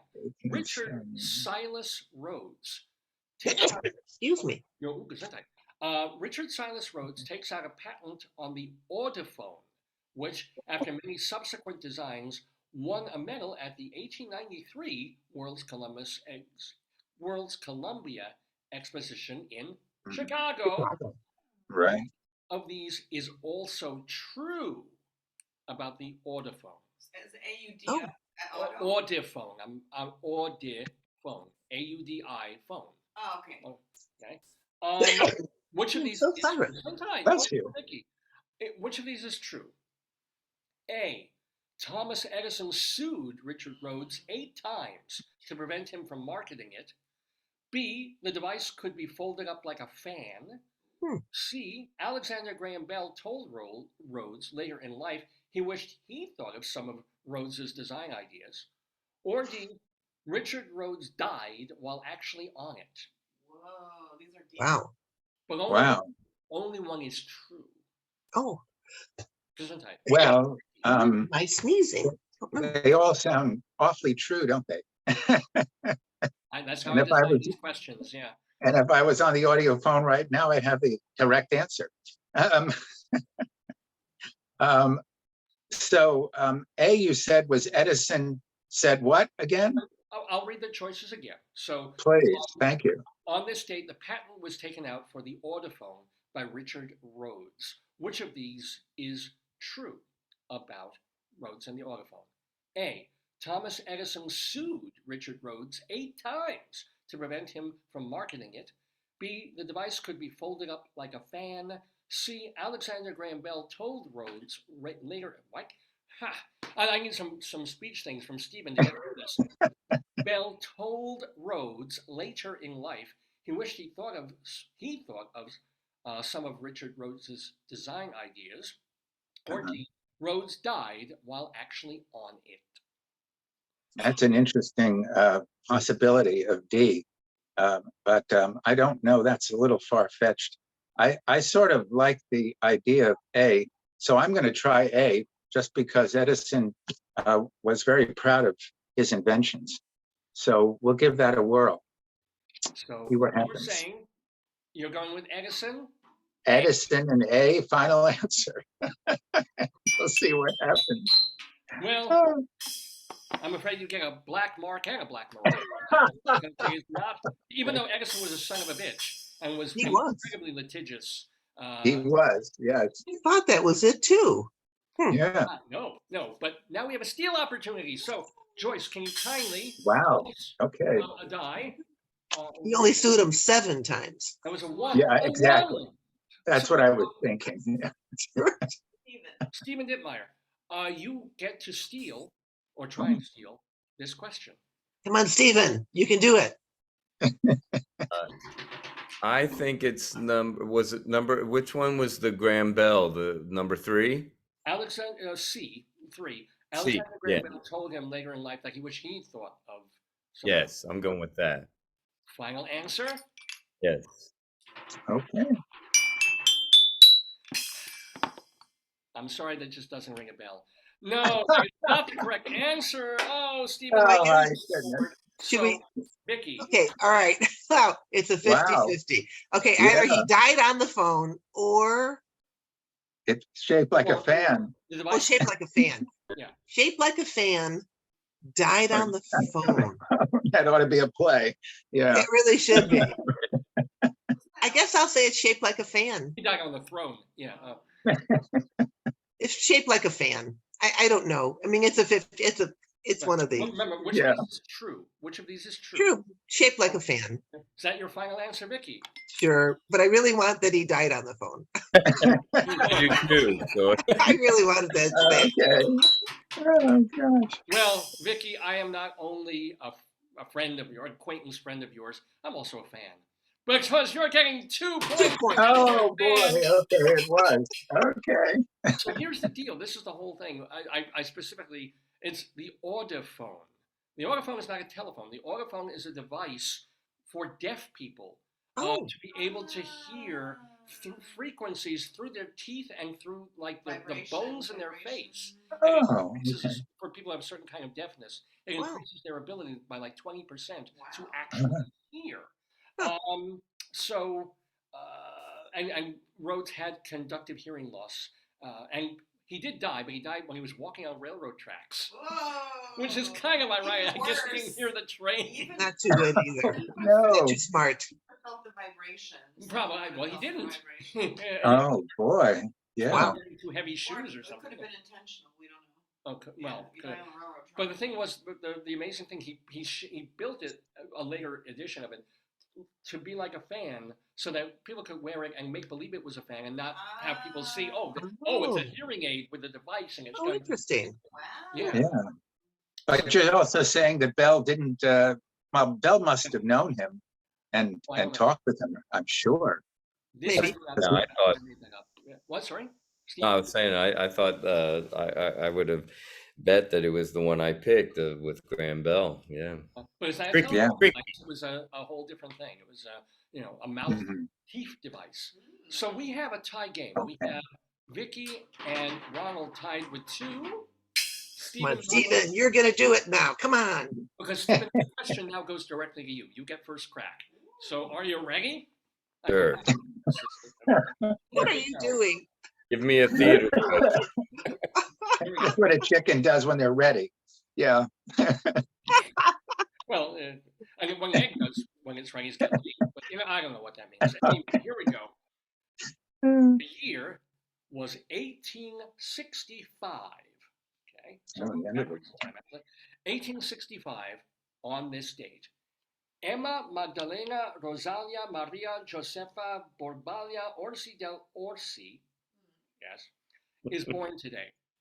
She's better known as Baroness Orsi, creator of the Scarlet Pimpernel. Her hit play and 1905 novel tell of a wealthy fop Oh God. whose quick thinking saves aristocrats from the guillotine. The story's been retold many times, and she herself penned several sequels. Which of these was not one of them? Oh, good question. A. El Dorado. B. Sir Percy Leads the Band. C. 20 Years After. Or D. Mamselle Guillotine. One of these was not a sequel by Baroness Orsi to her book and play, The Scarlet Pimpernel. Can you repeat them one more time, please? Absolutely. El Dorado. B. Sir Percy Leads the Band. C. 20 Years After. D. Mamselle Guillotine. I'm going to go with 20 years after. C. Any particular reason? Or Yeah, just the sound of the others sound like what she would write, but 20 years after sounds too pat. I don't know, too clean. Too modern. Yeah, too modern. Final answer. Yes. Well, you're on the board, Stephen, with 2 Oh, points. Well wow. done. Excellent. Couldn't Good. find it there. Stephen, well done. Actually, amazingly enough, 20 years after was the name of a sequel to The Three Musketeers Oh. by Alexandre Dumas, but it was not Come on. Orzy. And the last one, Mademoiselle Guillotine, was written all the way in 1940, and Orzy dedicated it to the fighters in World War II. So, Oh, nice. yeah. Oh, Very good. But first of all, I could not be happy. I could not be more thrilled. Potato could not be more delighted. We have a 3-way tie going into round 2 of our Today Yesterday quiz. This is so wonderful. Okay. I'm so delighted. So everything's up in the air. Everything can change. And we do have one tiebreaker question, which we end up doing no matter what. So here we go. Here we go. Now we go back to Vicki with this question. And Vicki, I kind of apologize because no, it's not but it's just to fill in the blank. It's not a multiple okay. choice. Oh, okay. Fill in the blank. Can Okay. handle fill in the blank. Vicky can handle fill in the blank. I don't know. I got my pen ready. Yeah, right. The year was 1889. Okay. Fusajiro Yamauchi founds a company to market his idea, Hanafuda, a card game. Over the years, the game was banned, and sometimes because it encouraged gambling and organized crime. Wow. But Hanafuda still exists, as does the company Yamauchi created to market it and other games. What company? Oh, Oh, my goodness. I thought of those Tamaguchis, those little The Tamagotchi things. Yeah, remember those? you had to keep them alive. We had a real dog, a real honest to God dog. Yeah. And yet, instead of paying attention to the dog one weekend when my kids were out of town, I had to keep their Tamaguchis alive. And there I was playing, keeping the dog. Oh no, just hold on, sweetie. Hold on, I'll get to you in a second. Man. So stupid. One day they'll The be- name of the company now that's interesting. Published by Ted Rock. Is it a company in Japan? A game show company in Japan? Or is it here? I will. Well, You don't have to. I'm just thinking out loud. it is A cool. game show company. A No, game. No. Let me. I'm sorry. Let me read this question again. Oh, okay. So the year was 1889. Fusajiro Yamauchi founds this company to market his idea, Hanafuda, a card game. Card game. Over the years, the game was banned sometimes because it encouraged gambling and organized crime, but Hanafuda still exists, as does the company Yamauchi created to market it and other games. What company? No idea. None. Mattel. Because I have no idea. And is that your? Sure, why not? Barbara, what is it, Barbenheimer? Well, I hate to tell you, but that is not the correct Of answer. course it's not. Joyce is rolling a die. 3. Oh my gosh. Ronaldo. 3. It's 3. you, Whoa. Ronaldo. Okay. So Ronald. Well, it's interesting because I'm trying to think of card games that are done today that have to do with gambling. And the only one that I can think of course, which I played numerous times, would have to be Monopoly, but it had to be a variation of that. But maybe it was translated into English. I don't know. So I'll have to go with that. That's the only one I can think of. Well, the Well, company, looking for like the Parker company. Brothers or something. Oh, Yeah. you're thinking of the company name? Yeah. Oh, the company name. So you said Mattel, is that right? No. Yeah, and it's wrong. And it's wrong. Yeah. So it would have to be company name of that's still putting out games and cards. Is that right? And so it's all over still today. Yeah. Wow. Okay. So gosh, that's a good one to stump us with. Thank you. You're Well, so it wasn't even your good. question, so yeah. What more could we ask for to get stumped on a Saturday? Let's see. Gosh. Oh. Okay. Yeah. Card game that's created a long time ago. Yeah. A Yes. long time ago, but That it's was still around banned because today. it was gambling. Right. Yeah. Still, the company's still around. The company is still around. Card games. Well, it's funny. I would probably go with the name of the company that created Barbie, but I can't. But I think that's that's Mattel. Mattel. Oh, so that's the one that sticks around in our minds today. But it has to be some other company. Well, it could be Parker don't- Brothers. I mean, but you know, that sounds very English more It than. sounds very English, yeah. But that doesn't mean this guy, just because he has a Japanese sounding name, is that All it's right. a Japanese company. I'll try your idea since one isn't coming to my mind. I'll give that one. Okay, let's try that, Dave. Let's see what happens. Oh, sorry, what? Parker Brothers. Parker Brothers. Is that your Well, final answer? final answer. Thank you. We'll give it a whirl and play the game. Well, I'm afraid this is a no parkering zone here in the neighborhood. That is not going to be the right answer. Hey, I had a David, come feeling. on. You know games. Yeah, game cards. Yeah, they invented in '89. Come on now. 1889. Initially, 1889, a long time ago. but Yeah, It's probably an online game. It's probably a company that does. yeah, Hasbro or Yeah. something that we don't think of. Yeah. so, Stephen, this is your question now. It's for you, Stephen. We're just helping I'm you. gonna be fast. I'm gonna go with his last name, Yamaguchi. Oh, Ah. is that your final Yamaguchi. answer? Is Yes, that a company? Maybe. Could be. Final answer? yes. Well, I'm afraid that's a Yamauchi. I will ask the panel that is not. What is it? And you're gonna kill. I'm gonna read the question again and give you. Fusajiro Yamauchi founds a company to market his idea of this card game, Hanafuda. Hanafuda is still around. This company is still around, but it makes very different kinds of games nowadays. And the company is Nintendo. Oh, Nintendo. It is an boy. online thing. Yeah. Mm. My kids are gonna kill me when they learn I missed this. It's a big one. I couldn't do a multiple choice because that would have been too obvious. So I don't know what to do with this. Yeah. But anyway, I'm sorry that Huh. nobody got that one.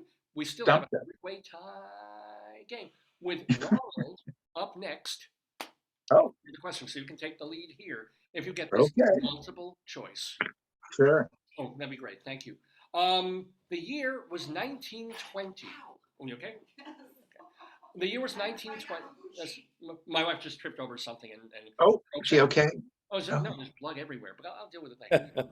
The year was 1920. Okay. 1920. Born today in Brooklyn is Joseph Yule Jr., who, as Mickey Rooney, enjoyed an 8-decade career in Hollywood and on stage. But which of these is false about Mickey Rooney? Oh, okay. A, an art museum in East Los Angeles is named after him. B, he was Norman Lear's first choice to play Archie Bunker. C, he played the father in a TV sitcom where his two sons were played by Dana Carvey and Nathan Lane. Or D, he's the only actor in history to go on a promotional tour for a film he wasn't in. One of these is not true. One of these is false. Wow. Only one is false. So 3 are true. That is correct. 3 are Wow. And you want the one that's false, right? true. I do, Ron. Okay. Would you mind repeating them one more time? I absolutely would. So, this is about Joseph Yule Jr., a.k.a. Mickey Rooney, which is not true. A, an art museum in East Los Angeles is named after him. B, he was Norman Lear's first choice to play Archie Bunker. C, he played the father in a TV sitcom where his two sons were played by Dana Carvey and Nathan Lane. Or D, he's the only actor in history to go on a promotional tour for a film he was not in. Well, I wouldn't be surprised by A and D, and but I'm trying to remember because I did read something about who was Norman's first choice for All in the Family, but I don't think it was Mickey Rooney. So I have to go with B. That's what strikes out You're to me. saying it is not true. It's not true. I think it's someone else, if memory serves me, which, of course, God, where's my memory when I do that? Okay. Meryl Streep. She can play everything. Okay. I hate to say this, but you meathead. I'm afraid that, no, just kidding. That is not the right answer. Oh, He really? was the first choice. Oh. Mickey Rooney, Interesting. he turned Mickey Rooney. I'll be hated everywhere. He's a bigot. He's a terrible guy. I don't want to Yeah, but Mickey Interesting. Rooney, okay. Okay. So We have a steal opportunity. Why didn't he take it then? Or why didn't he do it? He didn't. Mickey Rooney didn't want it because he didn't want to be hated. Hated by Oh, people. And yeah. Okay, he's too sweet a guy. Yeah, Okay, And who could do better than Carol O'Connor? yeah, that's Amazing. the turned truth. out. Yeah, he was perfect. Yeah. Perfect. Let's see. I rolled a 5, which is not anything for anybody. I just rolled that on this a 3. Ron, is that yours again? That's mine. Yeah, I already went. Pick the right number. 4. This sometimes goes on a while. Here's a 5 Yeah. again. Ooh, 6. Oh, it's me. Yes. I would have guessed that he was not the first. That would have been my answer. Okay, so he was on a promotional tour for a movie he had nothing to do with. He was the father of a sitcom with Dana Carvey and Nathan Lane. That sounds very bizarre, but possible. And what's the first one? A is an art museum in East Los Angeles is named after him. Ooh, pardon me. Wow. Wow. I'm going to say there's no art museum named after him. Is that Total right? guess. Yeah. Just guessing. final answer? Yeah, might as well. Well, you are a portrait perfectly painted, Vicki, because that is the correct. Oh, it is. Oh, good. Okay. Why? Excellent. Well done, in the lead. Would you believe, not would you believe, but there is an art museum in Los Angeles named for Vincent Price. Yeah. Oh, yeah, I can believe that. That makes, I mean, it does Yeah. kind of make sense, but yeah. Yeah, he was an artist. But I think I actually remember seeing something about that sitcom. But it's amazing that episode or Nathan two Lane on and Dana Carvey were in a sitcom. How long did that run? There were the two sons of the Mickey Rooney character. I tried watching a little bit of it. It was like, it's 1982, sitcom. Wow. Nathan Lane didn't get to be Nathan Lane, in this show, unfortunately. It was all about Mickey. Of course. And you know the film that Mickey Rooney promoted, even though he he wasn't in it. He went on tour promoting this movie. Mm-hmm. Interesting. As kind Something of a with Judy Garland. friendship thing. A Judy Garland thing. No. It was. What was the movie? Something. Was it The Star is Born? No, he No. helped to promote The Wizard of Oz. Oh, The Wizard of Oz. Oh, Also makes sense in retro when you think about it. Like, Yeah. So yeah, it was so close with Judy Garland. Sure. Sure. And That makes supposedly, when Mickey Rooney died, his estate, I mean, not that this is impoverished, but he was worth $18,000 total. Wow. Of all his assets and No, stuff. no, no. Elvis was only worth like $3 million or something at his death. Elvis had a very small estate. I could $3 million. I would take it. Yeah, but more than- it's Elvis Presley, and the family and everybody, they all Rooney built that up had now. bankruptcy a couple of times, and he went before Congress a few years before he died to say, my wife is abusing me, my kids are abusing me, they take my money, it was not a happy. Poor thing. Whatever. Wow. Anyway. But he brought a lot of joy to the world. That's for Yeah, sure. And he still does. Yeah. Now here's the deal. I am overjoyed to see our beloved Vicki in front. Not that I'm not. No, but Stephen could tie it up right now. Come on, Stephen. You got this. You got it, Stephen. This question goes to you. If you get it right, you tie the game. That's right. And we have if you get it wrong, anything can still happen. So here's the deal. The year was 1927, a decade before she gained lasting fame by Wow, who knew? You're going to not believe this, Vicki. A decade before she gained lasting fame by starring in the original A Star is Born, for which she was Oscar nominated, Janet Gaynor won a Best Actress Oscar for appearing in not one, but 3 films. Which of these was not one of those silent movies? A, Street Angel. B, Seventh Heaven. C, A Girl in Every Port. Or D, Sunrise, A Song of Two Humans. Two humans. One last time, please. Wow. Yeah, here we go. I can read it as many times as you like. Which Don't keep repeating them after me because then we'll never. No, just kidding. I picked which one she was not in. Which of these she was not in and was not an part of her three-tiered Oscar that year? A, Street Angel, B, Seventh Heaven, C, A Girl in Every Port, or D, Sunrise, A Song of Two Humans? Boy, they all sound like they're part of some Yeah. sequel Strange. thing, you know? How does it start? Right. Ba-boom, boom. With B. You're saying B is not one of the three. Right. Wow. Well, you just went out of focus. Yeah, that's interesting. Huh, I wonder why. And what was B? Yeah, just get this one there. Interesting. B Okay. was Seventh Heaven. Oh, Seventh Heaven. Oh, there you are. There Perfect. you go. Crystal clear. Seventh Heaven. So you're saying Seventh Heaven was not one of the movies that Janet Gaynor. Final answer? Steve? Final answer? Yeah.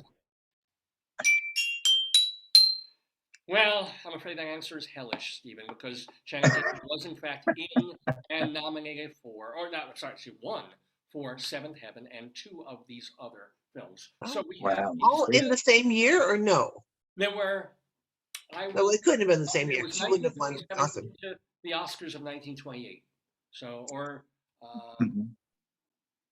She was a busy well, no, actress. the one on this Yeah. day. They were making like 10, 12, 15 movies a year, some of those actors. It's crazy. Absolutely. Yeah. So here's No. the deal. I just spin rolled a 3. That's So- Ronald. Oh, that's me. Okay. Oh boy. Come on, Ronald, you can steal this. Come on. Say the names of the movies one more time, please. Absolutely. So we have A, Street Angel, C, A Girl in Every Port, or D, Sunrise, A Song of Two Humans. It just strikes me that D just sounds so bizarre. I just doesn't sound like something from the 20s, but I don't know, maybe I'm out of this world, but I'll have to go with D. It just sounds very unusual for the 1920s. Is that your final That's my final answer. I don't know. We'll see what happens. Sunrise, your sun sets, because that's not the right answer. Sunrise, sunset, or Sunrise is actually That was the name of the movie in the 20s. Huh? It's one of the great. It's actually one of the great last silent films by F.W. Murnau. What? Well, Well, I had to. You were. I made you tea, big boy. But remember when we saw Sunrise? They showed that at Big boy. UNC. Sunrise, sunset. There you go. we heard that. So, but here's the deal: we have a steal opportunity now from Vicki. So Vicki, well, it doesn't actually. Vicki won the game. I've already won, but I want to try to answer this. Yeah. So it's Street Angel 3 or Street Angel or A Girl in Every Port. A Girl in Every Port. Aren't those the names of diary entries? Both sound good. Yeah, that's the yin and the Yeah, yang my there, wish isn't it? list. Yeah, here we go. Yeah. Street Angel or A Girl. I'm gonna say Street Angel. Is that your final answer? Yes. Now, Vicki, I know angels, you playing a nun a lot would be the thing, but I stumped the panel again. It's the other one, A Girl in Every Port. Huh. A Girl in Every Port Stumped is the not panel. one of them. Wow. A Girl in Every Port was a Howard Hawks comedy with Louise Brooks. Oh, That Oh, era. The other two of those films were directed by Frank Borzage, and Murnau did Sunrise, which you have to see Sunrise. This is Huh. incredibly weird because it starts in German expressionism, then it turns into a romantic Tell them why comedy, you're then it's a upset. thriller. So David's teaching a Oh, film it does sound good. That's why you're getting the education of film. If you'd like to know the history of color in film, David can Yeah. lecture on that for 2.5 hours. I love that. I love all that. I can't even do Absolutely. those. Yeah. So here's the deal. Congratulations to Vicki. She has won the game, but Very good. in our remaining That minutes, is rare too. we're going to do the final question anyway. We do a tiebreaker, whether or not we need to. You have to get a piece of paper. So please, Stephen, get yourself Yeah. something to write on and something to write with. Uh-huh. And while he does that, so Vicki, what shows are you doing this weekend? Well, this weekend we're doing late night catechism and Bible bingo, but I'm getting ready to do Holy Ghost bingo Oh, for in Halloween. October for Halloween. Right. And I'm getting ready to do some traveling. I'm going out to the West Coast Mm. and doing my game show, Are You Smarter Than Your Eighth Grade Nun? And then I'm doing 4 performances of Holy Ghost Bingo at a small theater in the LA area. So Really? Wow. So, if people want to find out more about where you're doing, what you're doing, you keep your website up, nunsforfun.com. nunsforfun.com, NUNS4fun.com, which I do have to now update. So Oh, we'll do it after the show. Yeah. And don't forget, you can also buy, I never remember to do this, but Vicki's written a book. oh, about my book. Chicago. I used to keep it over here. It's over here somewhere. Are you smarter than your 8th grade nun? No. No, the name of the book. Close Encounters of a Chicago Kind. It's about Chicago. Close Encounters of a Chicago Kind. Yeah. Yeah. Right. It's over here somewhere. It's over there. So get a copy of Vicki's book. You can do that through her website too. Now, That's it. I'll do more of the wrap-up bio of Stephen and after the question. I'll do more. Okay. Oh, no. Here's the question. So the tiebreaker question, here's the deal. The reason we do it this way is it's a fill in the blank. It's not a multiple choice. All of you It's guys, like Jeopardy. It's Right. like just tell them. exactly like Jeopardy, you write down the answer and you don't say it or anything. And then when I give a countdown, I'll read the question again.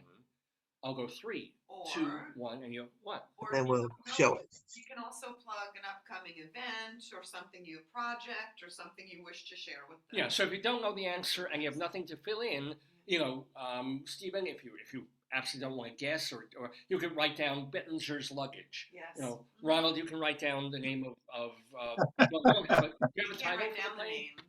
Well, do you have a title for the play you're working on yet? Or Not yet. No, but I have the name of the person. Her name is Nancy. So at least I know what her name is.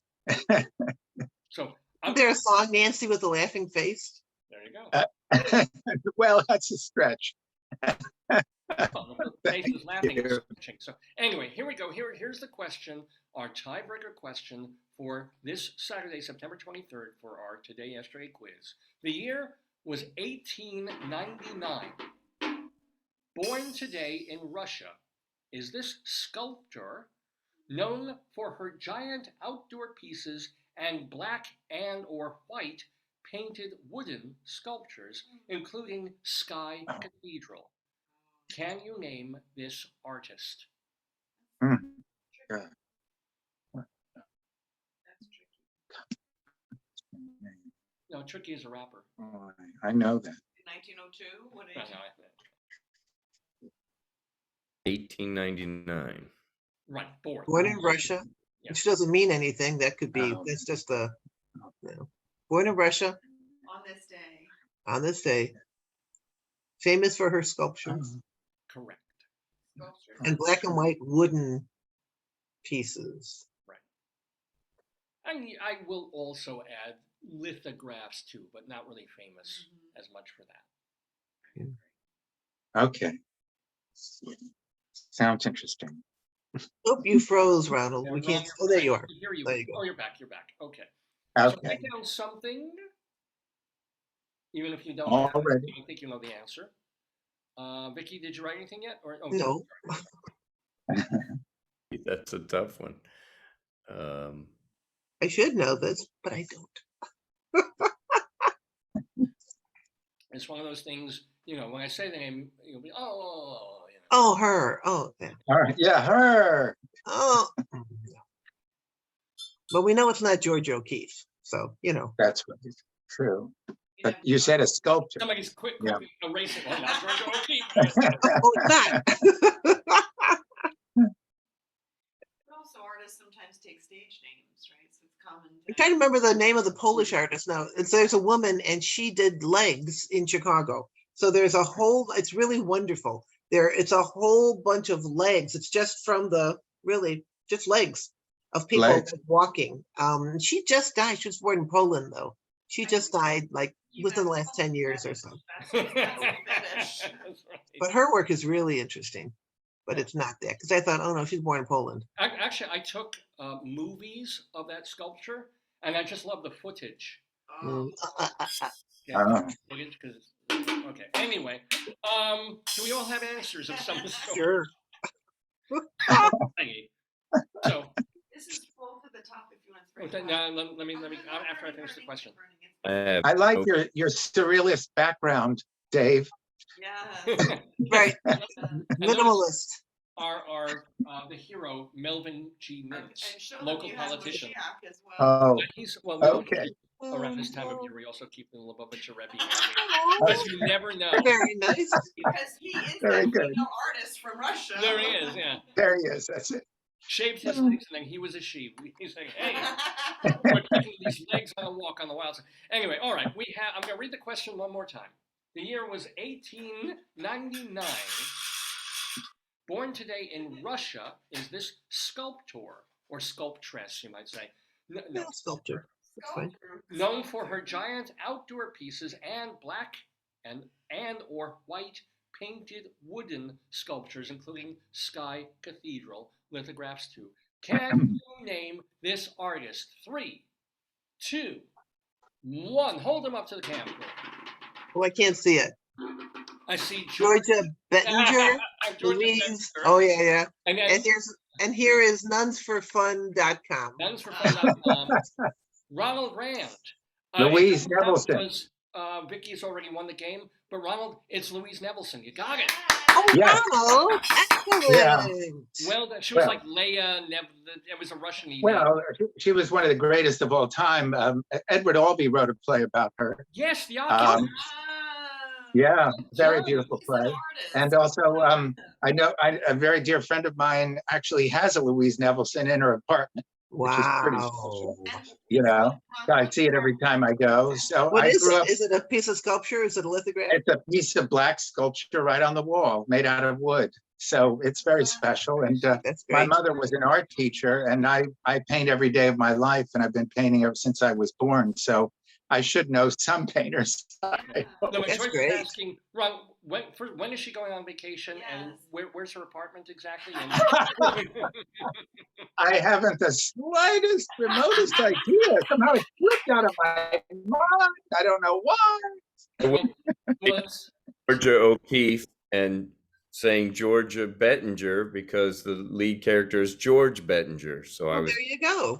Perfect. well, this is a perfect lead-in to remind people to go see in New York at the AMT, whatever his middle name is, Tapper Theater, the AMT Theater, over at 354 West 45th Street.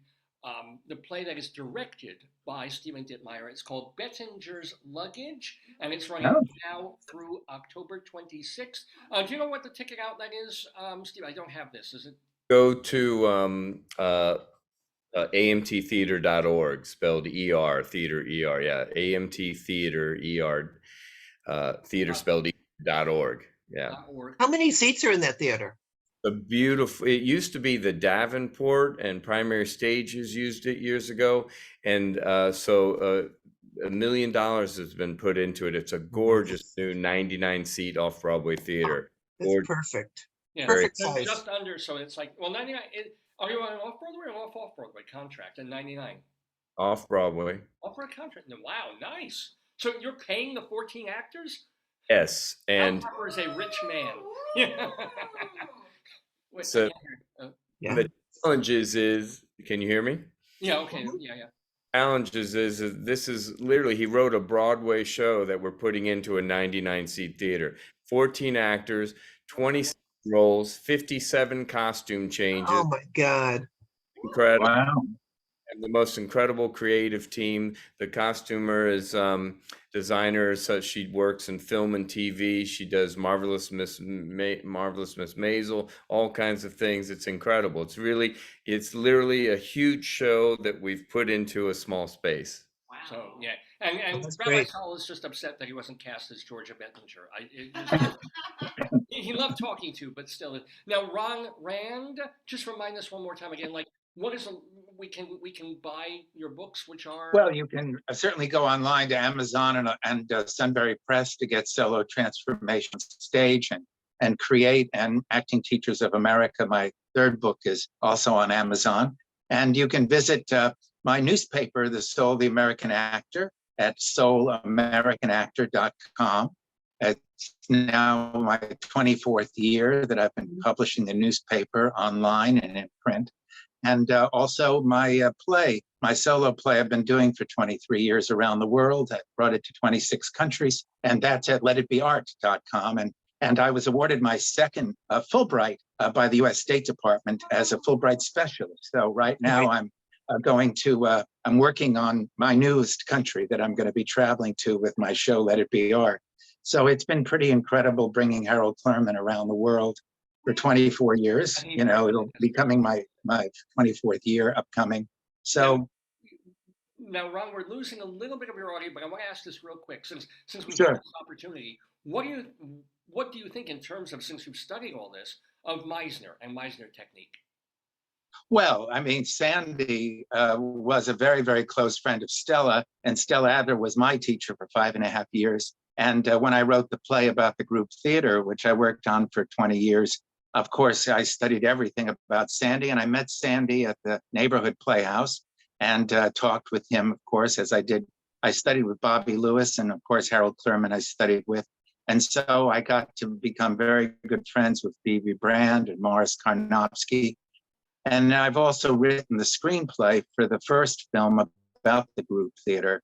So I know a lot about Sandy and the group since it's been part of my life. And my film, Group Paradise, I'm getting closer to getting to the big screen. So we'll get it there. What was it called? Yes, thank you. It's called Group Paradise. It's about the first summer of the group theater. And it's pretty extraordinary because you're taken inside the whole world of the group theater and when they began, of course. But I also have an added, I don't want to give it away, but I have an added surprise about how you get to the group theater. So you'll find out when Group Paradise comes out. Yeah. These are all my. It has been absolutely delightful. It's so much fun. First of all, to welcome to the Daverhood, our brand new friend of the Daverhood, Stephen Ditmyer. I want to thank you for joining us and talking to Rabbi Solomon playing the game. Thanking you also, Vicki Quade, our beloved Vicki, and thanking you, Ronald. We love all you guys. Please, all of you come back as soon as we start doing some quizzes here and there. Have a wonderful. None of you. Wait, Ron, are you Jewish? Yes.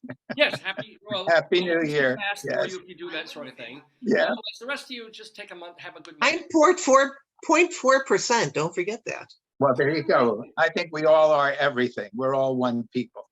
I'm 3/4 Nazi. Go figure. Okay. I hope not. 3/4 is 75%. Oh, wait. Everyone. No. Wait, everyone look and smile. I'm going to get a picture. All right, you ready? Yeah. Now give a second, one more second, just in case someone blinked. I'll do a second one.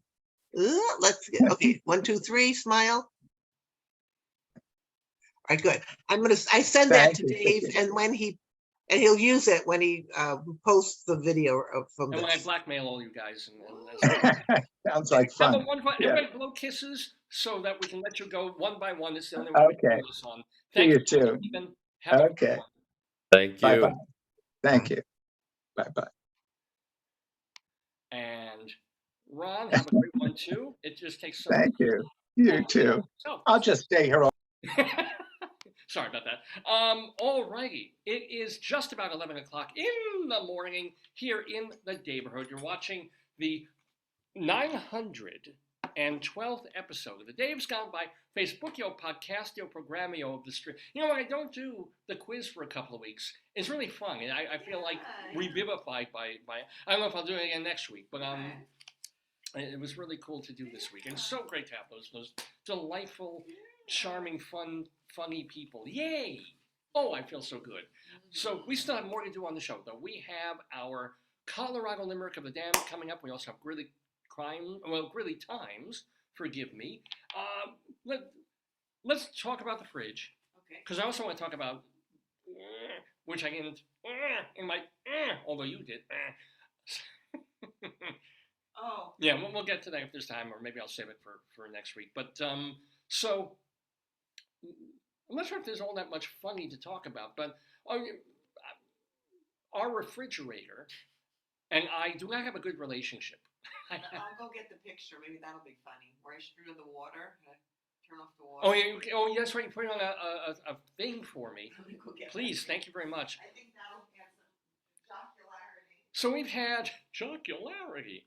for all you MASH people. So from almost the second, third week we moved into this house, which has, is really well maintained, has a pretty new-ish fixtures and features and not furniture, but appliances, right? And part of the kitchen looked really great and new, and these high quality, high level appliances, including this refrigerator. And I'll say the name, Samsung, which makes really good TVs. We're not really happy with our Samsung TV, and pretty happy with our Samsung phones too. But this fridge and I do not get along. So we first of all, we have trouble. Thank you. We have trouble with the ice maker right from the very beginning. It's like, Well, now we know it was recalled. Yeah, who knew? Can I have your phone, honey? Okay, so yeah, the ice maker half works, stops working, gets, we get a buzzer, nothing. It sounds like it's going to work, but it's the engine just going, Oh, you just got fuck you, I'm not making ice. From Safeway for a free taquito. Really? Yeah, Safeway just said you can get a free taquito. I'm down. So anyway, I'm not happy with, and I don't mind doing the old-fashioned ice cube things, but you get spoiled. It's like, I want an ice cube for my drink. Just hit a button, now it comes. And this worked for a week or 2 or 3. Then you reset, then you have to pull the thing out. You've got to kind of defrost the thing when the ice goes, come back in. Well, pain in the ass. And then also it's got a filter for the water making the ice in the fridge. And that filters, you figure, the fridge is working fine, and then you get a warning light that, filter's dirty, time to change it. And to turn and twist the filter, you almost break your wrist. You finally get it out, you pull it back in with a new one. It's not in properly, you can't turn it. It's just this nightmare. But the fridge itself has worked really, really well for the year we had been living here. And then last week, at some point, I come down and like the numbers, because it's one of these fucking appliances that beeps and has everything electronic. For an appliance. Because you know what? In the back in the day, it was you open it, you had a dial. The thing that broke was not electronic. No, but I think if they would just concentrate on, here's a box that keeps things cold. You could get one of those. I was thinking about that. I was thinking like, this fridge, let's just get something with 1 to 7. Well, let's put it on 6. It's got a freezer, boom. Although you still have to probably defrost those things. And I noticed that it's now flashing like a 44 or something like our 37 thing. I'm like, what the hell is? I open the fridge and it's cool in there. Is this your form of therapy? It is. Okay. Why do you think I do this? So I open the fridge and it hasn't turned like a closet, like, because there was one time, I'll tell this story very quickly, when, this is so terrible. When I was sharing an apartment in New York with with my friend at the time. With the devil. And with sort of his permission, I told because I was filming. Oh no. I was starring in a short NYU film. And I said, can you come film the scene in naked lunch? my apartment? Right. And so I should have realized in film school, it's not that it was a sound film, 16 millimeter, part of our senior project thing. And my friend Phil wanted me to star in it.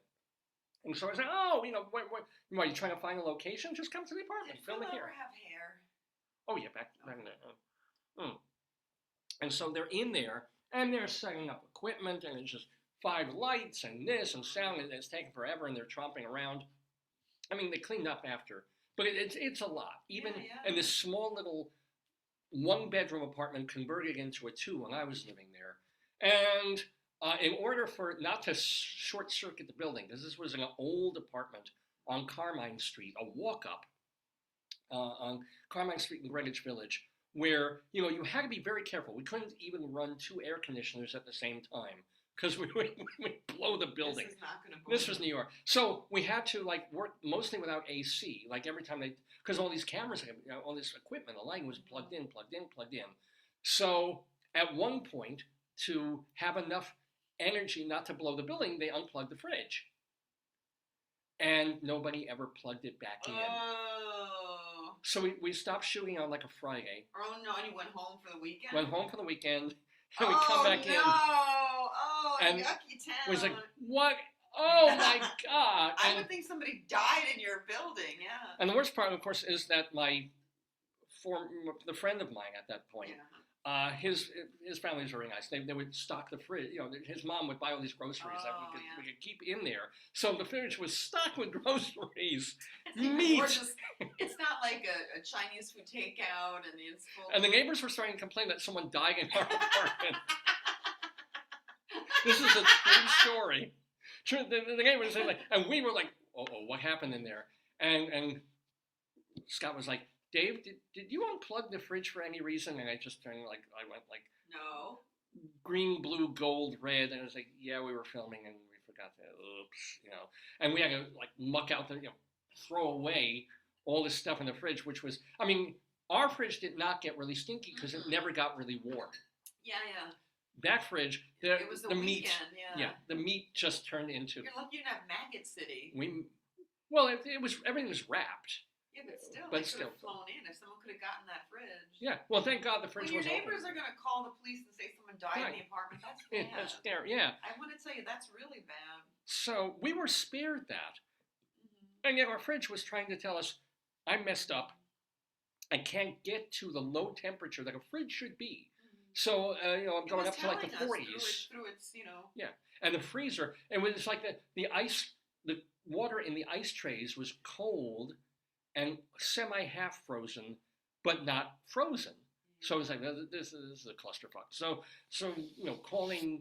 getting someone on the phone for this company that Samsung recommends to use for this legitimate, or what they would call licensed things to fix Samsung refrigerators and things. And I get on, and this woman is so fucking pissy with it. I'm like, ma'am, I'm just calling. There's no reason to be like this. And then she got much better. Did you tell her about your prior story about the prior refrigerator? You should No. tell her that story. Yeah. That would have made her feel. And I couldn't be all that whatever because our fridge is this is a fridge from 2016, so warranty gone. Okay, this is not like a thing where it's under.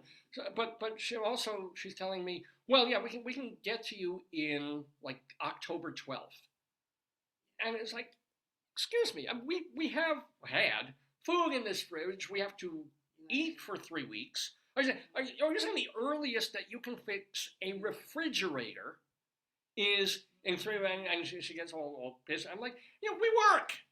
Somebody has to let you in, and I don't have the kind of job where I'm just going to take half the day off from teaching to, what was this? Oh, this is so sad. We can go to the bagel place and get more today. Yeah, but they won't have all of these. But we can keep them outside. We don't need to keep them in the fridge anymore because they keep them We're outside. not going to. No, we can We're keep not them in a going little container, Yeah. special container just Because for them. I had in a bag in the fridge, I've been collecting the Heinz I don't know if ketchups. the word is collecting. Yes! Yeah, the ones I You ate. basically had Minnesota and New Jersey. No, we Who's had there? Delaware. Who's there? All right, Idaho, Delaware, Colorado, California. We had Kansas, Oklahoma, Wyoming, Nebraska, Georgia, New Hampshire, New Jersey. Yes, we had a lot of Idahos. North Dakota. So Heinz has been having this promotion where they have the packets, or have a different state listed on each of them. But they're not all. You can't just go into a fast food place and all 52 states are there. It's kind of a collect them all I thing. think they release them at certain times. Right. And a couple of them were colored white. They're not on this one, but the Wisconsin was white, man. Why? I don't know. Different packaging. I don't know. Maybe they ran out of red dye. What you need to do is go on Twitter and just tweet Heinz and say you had them. I'm going to go on eBay and buy them. No, go on Twitter and say you had a collection of all the states that were out and you had a refrigerator problem. Would it be possible for Heinz to send you? They might Tweet send me the whole. Yeah. I should do this. I should, because I was so, and there was like $200 worth of meat in our fridge that we literally had to just. Joyce put them in these garbage bags. I couldn't lift the Well, garbage I put, bags. so I know because you don't want maggots or any critters. Right. So I triple bagged it in like Oh, yeah. these, because Yeah. I know like one time crows when we were in New York attacked our garbage and I had to go out and clean it. And there's nothing worse than cleaning garbage that's been like strewn. Spewing. It's just And it's wet. and it's 'cause it's just like, so I wanted to prevent that. Oh So- yeah, absolutely. But me, so you have a more delicate stomach and Oh, God, medical yeah. stuff than I do. I have I'm a migraine. cast iron. When I cleaned that fridge, I had a raging migraine, and I could smell every single thing. And I cleaned sop of water. Well, first of all, that you were was smelling my leaking. farts. And yeah, it was although me, I would have eaten half the meat that was still in there because it never And I- got warm. And I cleaned the mold. I cleaned all the mold. Yeah, it was a little mold, yeah. It was nasty. It was and Joyce dealt with mucking out most of the fridge and I did a All little of it. bit. And Yeah. I cleaned all. Yeah. I took out all the parts and I washed them Yeah. down a couple times. So, but the woman, while I'm on the phone with her, magically said, we just had a cancellation, so we can bring someone. This was like a Monday, or when we called, and we can get them in on Thursday morning. So we're like, yes, please, thank you very much. And guy comes, and I wasn't here. I was teaching. You So you you were can't home talk with him. about it then. Thank goodness. Well, you said it was really, really nice. Yeah, he solved the problem. And I had assumed since it stopped getting cold enough that like a compressor blew. Yeah. I was wrong. It was Apparently. the fan, and then he also said that our ice maker was recalled, like there was some defect in it. Yeah. So it would make ice and then clog, and that he would give you on your hobo, he would give you a ticket Yeah. to get the thing fixed for free. Right, which is nice because it's $125 for these people just to walk in the door, and then they do what they do when they break. Again, we're not under warranty. It's not like we're guaranteed to fix this from Samsung. We just need this, however many hundreds and hundreds of dollars refrigerator He said fixed. He said it was $3,000 when it was bought. It was high end. Well, fine. I that's a lot. That's what he said. Yeah. And it's a nice big fridge. It would be a fantastic fridge. And then we couldn't change the filter. He changed the filter out for us, put that back in. And the fridge, by the time I was home, it was working. You could tell it was no longer going up to 45, 50 degrees.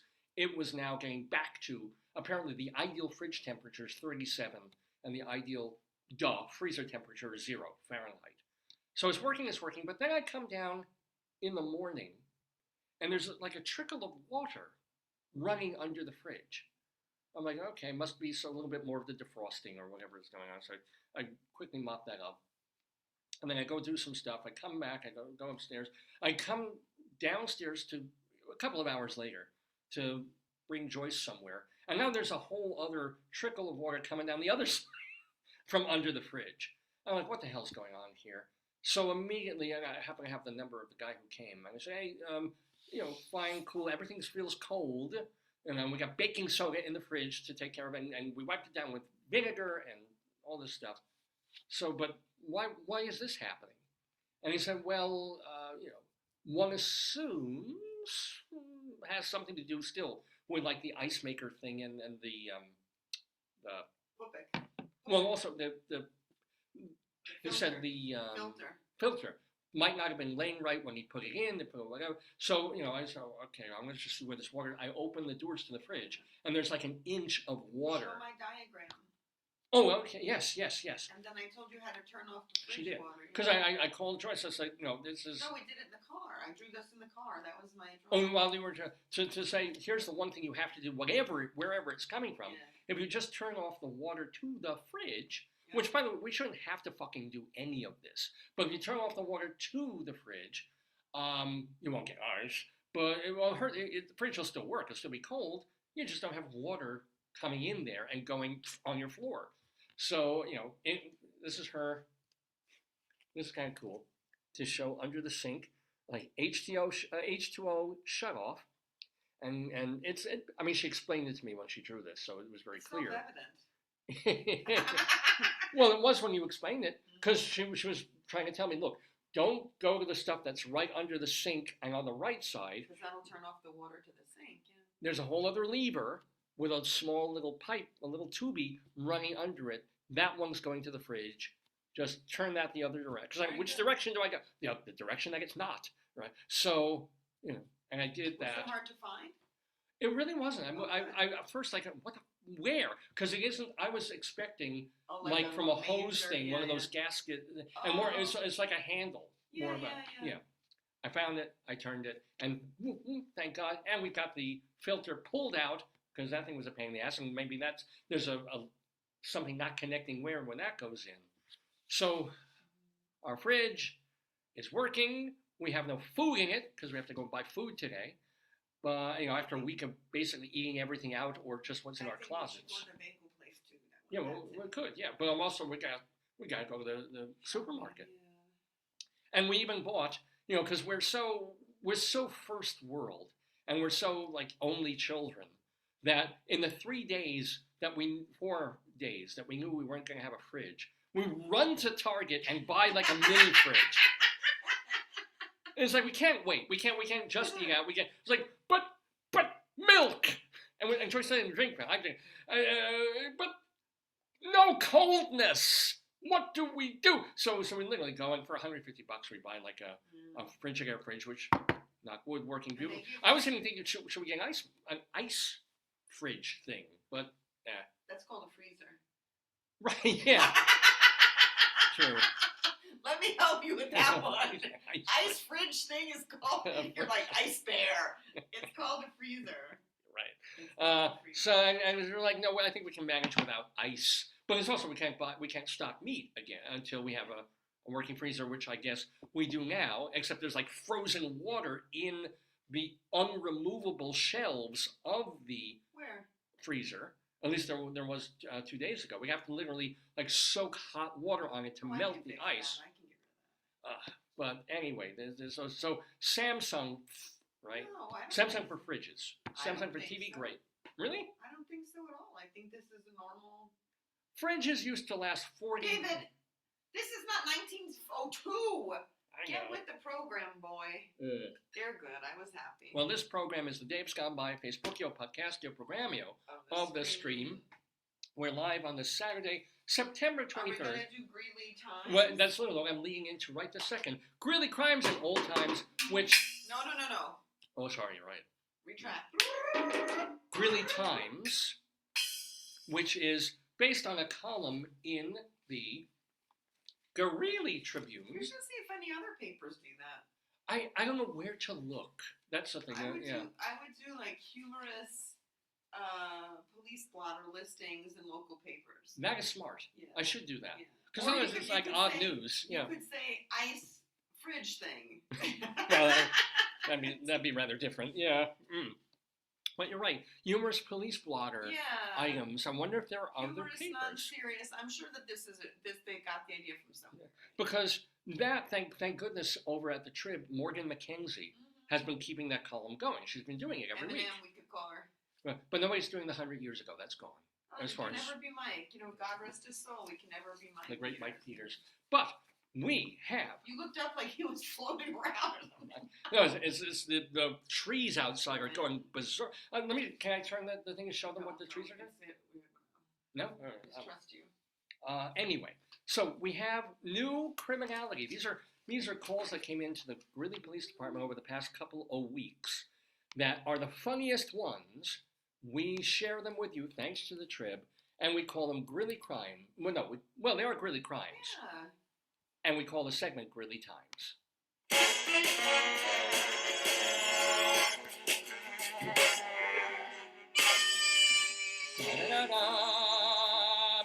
Yes, criminality runs amok in northern Colorado, ladies and gentlemen. Let's see. We're gaining traction. Oh, there you go. I'm at capacity. Let's really drill down on this. I feel like there's a disconnect.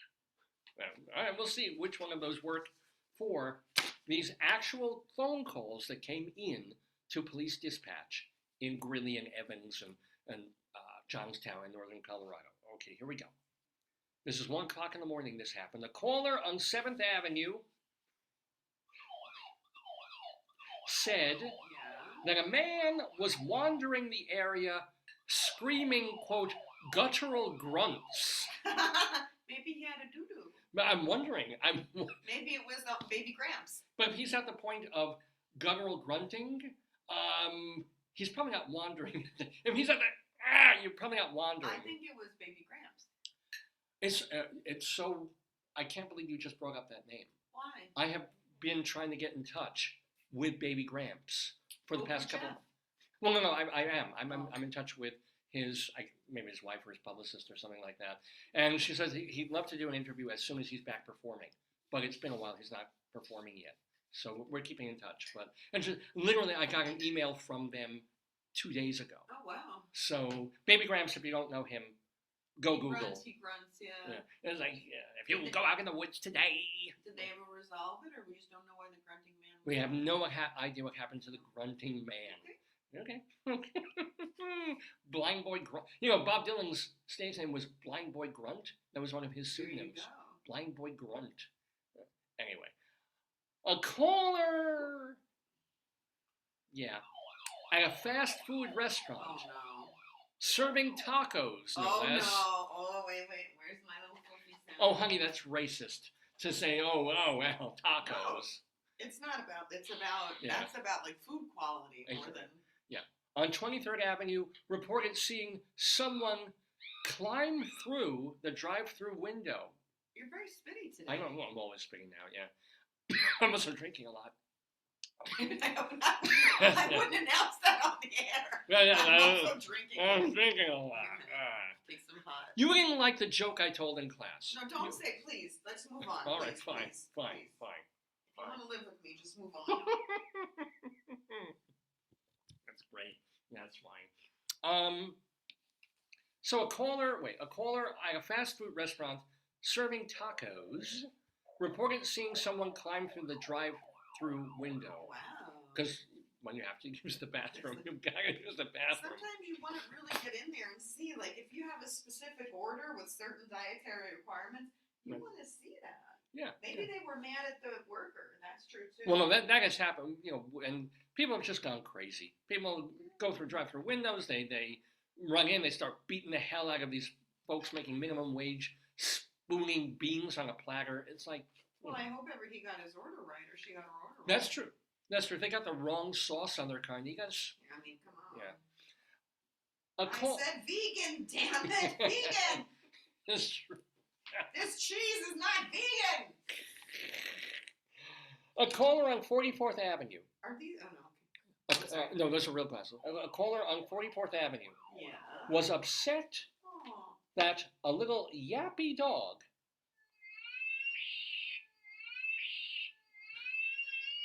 was barking on a Sunday. Are you sure it wasn't Mandy Patinkin practicing? Oh. That has actually layers, if you know Sunday in the I Park know. with George. But little yappy dog was barking on a Sunday. Oh, good lord. A caller near 47th Avenue reported two people having intercourse inside a vehicle at the park. Yeah. Well, Yeah, I wonder how long he was watching before he called. It was like, probably should call. Yeah. Oh my god! Wow. I didn't think she could manage it. Yep. Yeah. He's holding her pigtails. No, but I then, think that's public nudity. Or lewdness. well, they're in the car, but really, if people can see If in people can walk by and see it, isn't Yeah. that what is this, exposure? indecent exposure, Yes, maybe, or public indecency. Or I think it's like ice fridge cold. Yeah. It's Ice fridge cold. Ice fridge cold. It should be pubic indecency if you think about it. Yeah, there you go. Anyway, well, that was rather hairy. Let's have one more and then we'll do an elsewhere. A woman on 11th Avenue reported crossing paths with a man she sprayed with. Oh no. So something happened in her past, and now she's crossed paths with this guy again. Yeah. This is a man that she had previously sprayed with bear mace. Oh my, not even mace. Not even bear Bear mace. mace. She does not like him. Due to harassment. So that is scary for her and for him. No, but I think if you that's like there's a protection order, she has to call in to say that they. Oh, well, yeah. cross paths. Well, I don't know if there was a protection order. It was just like she had an incident and she sprayed him with bear mace. I guess he still lives in the neighborhood. Oh, God. Oh my goodness. And one more. A caller on 18th Street. Sorry, I don't mean to cast aspersions on 16th This is a Street. better caller. There you go. Yes. That's a phone call. That's like sending an ambulance. Oh, I'll get that. Hello. Okay, so a caller on 18th Street said that her upstairs neighbor puked all over her son's white SUV. Oh God! How do you puke on an SUV? Well, you go. Out the window? Oh God! No, he probably was drunk or sick or something. Put his hand on the car to hold on to something. I and thought went, she meant like from upstairs, like it's the upstairs neighbor. So I thought like the car's parked outside and the neighbor like projectile vomited on the car. I don't know. It's the upstairs neighbor. Yeah. Well, no, but I don't think that he leaned out the. I think he like went like whoa. Oh, that would be beautiful, like That's a what waterfall. That's what I felt in the thing. Could have been. Yeah. They got that's. So we can say that then. But I also noticed. Oh no. Maybe I wrote this wrong when I was transcribing it, or maybe this was the word. I missed this. The caller said, her upstairs neighbors puked Oh God. all over her son. It's gotta be they did it from Like, the blah, balcony. blah, Yeah, blah, like, blah, oh. blah, blah. Yes. Wow. Wow. I hope they're okay. That's bad. I can only follow that with, what can I Jumping follow off a that with? balcony is pretty rough. With an elsewhere. So for our elsewhere, what it means is that Yeah. not only do we have stories from Greeley, Colorado, or the calls that come in, but this is odd news from elsewhere in the universe. And we go all the way to Longwood, Florida. Okay. And if you've ever had Longwood, you know how pleasurable that can be. A brawl ensued Oh no, baby. at a Florida. There we go. Oh. Wow, that's quite, yes. There's some fisticuffs going on there.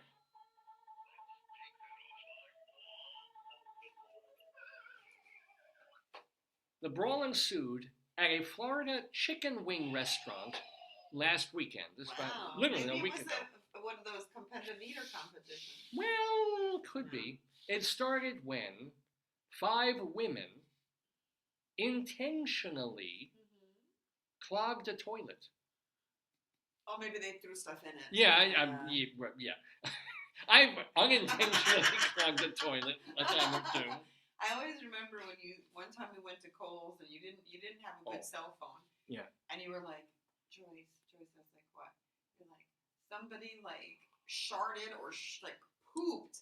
It like sprayed it all over the thing. So anytime you make a poop thing, that's the image that comes to my brain. And the thing, when I came out of the Kohl's, I went in there very quick. You I were came so out. excited though. Well, because there was a woman there at a desk for like returns or You should've customer said to her, service. yeah.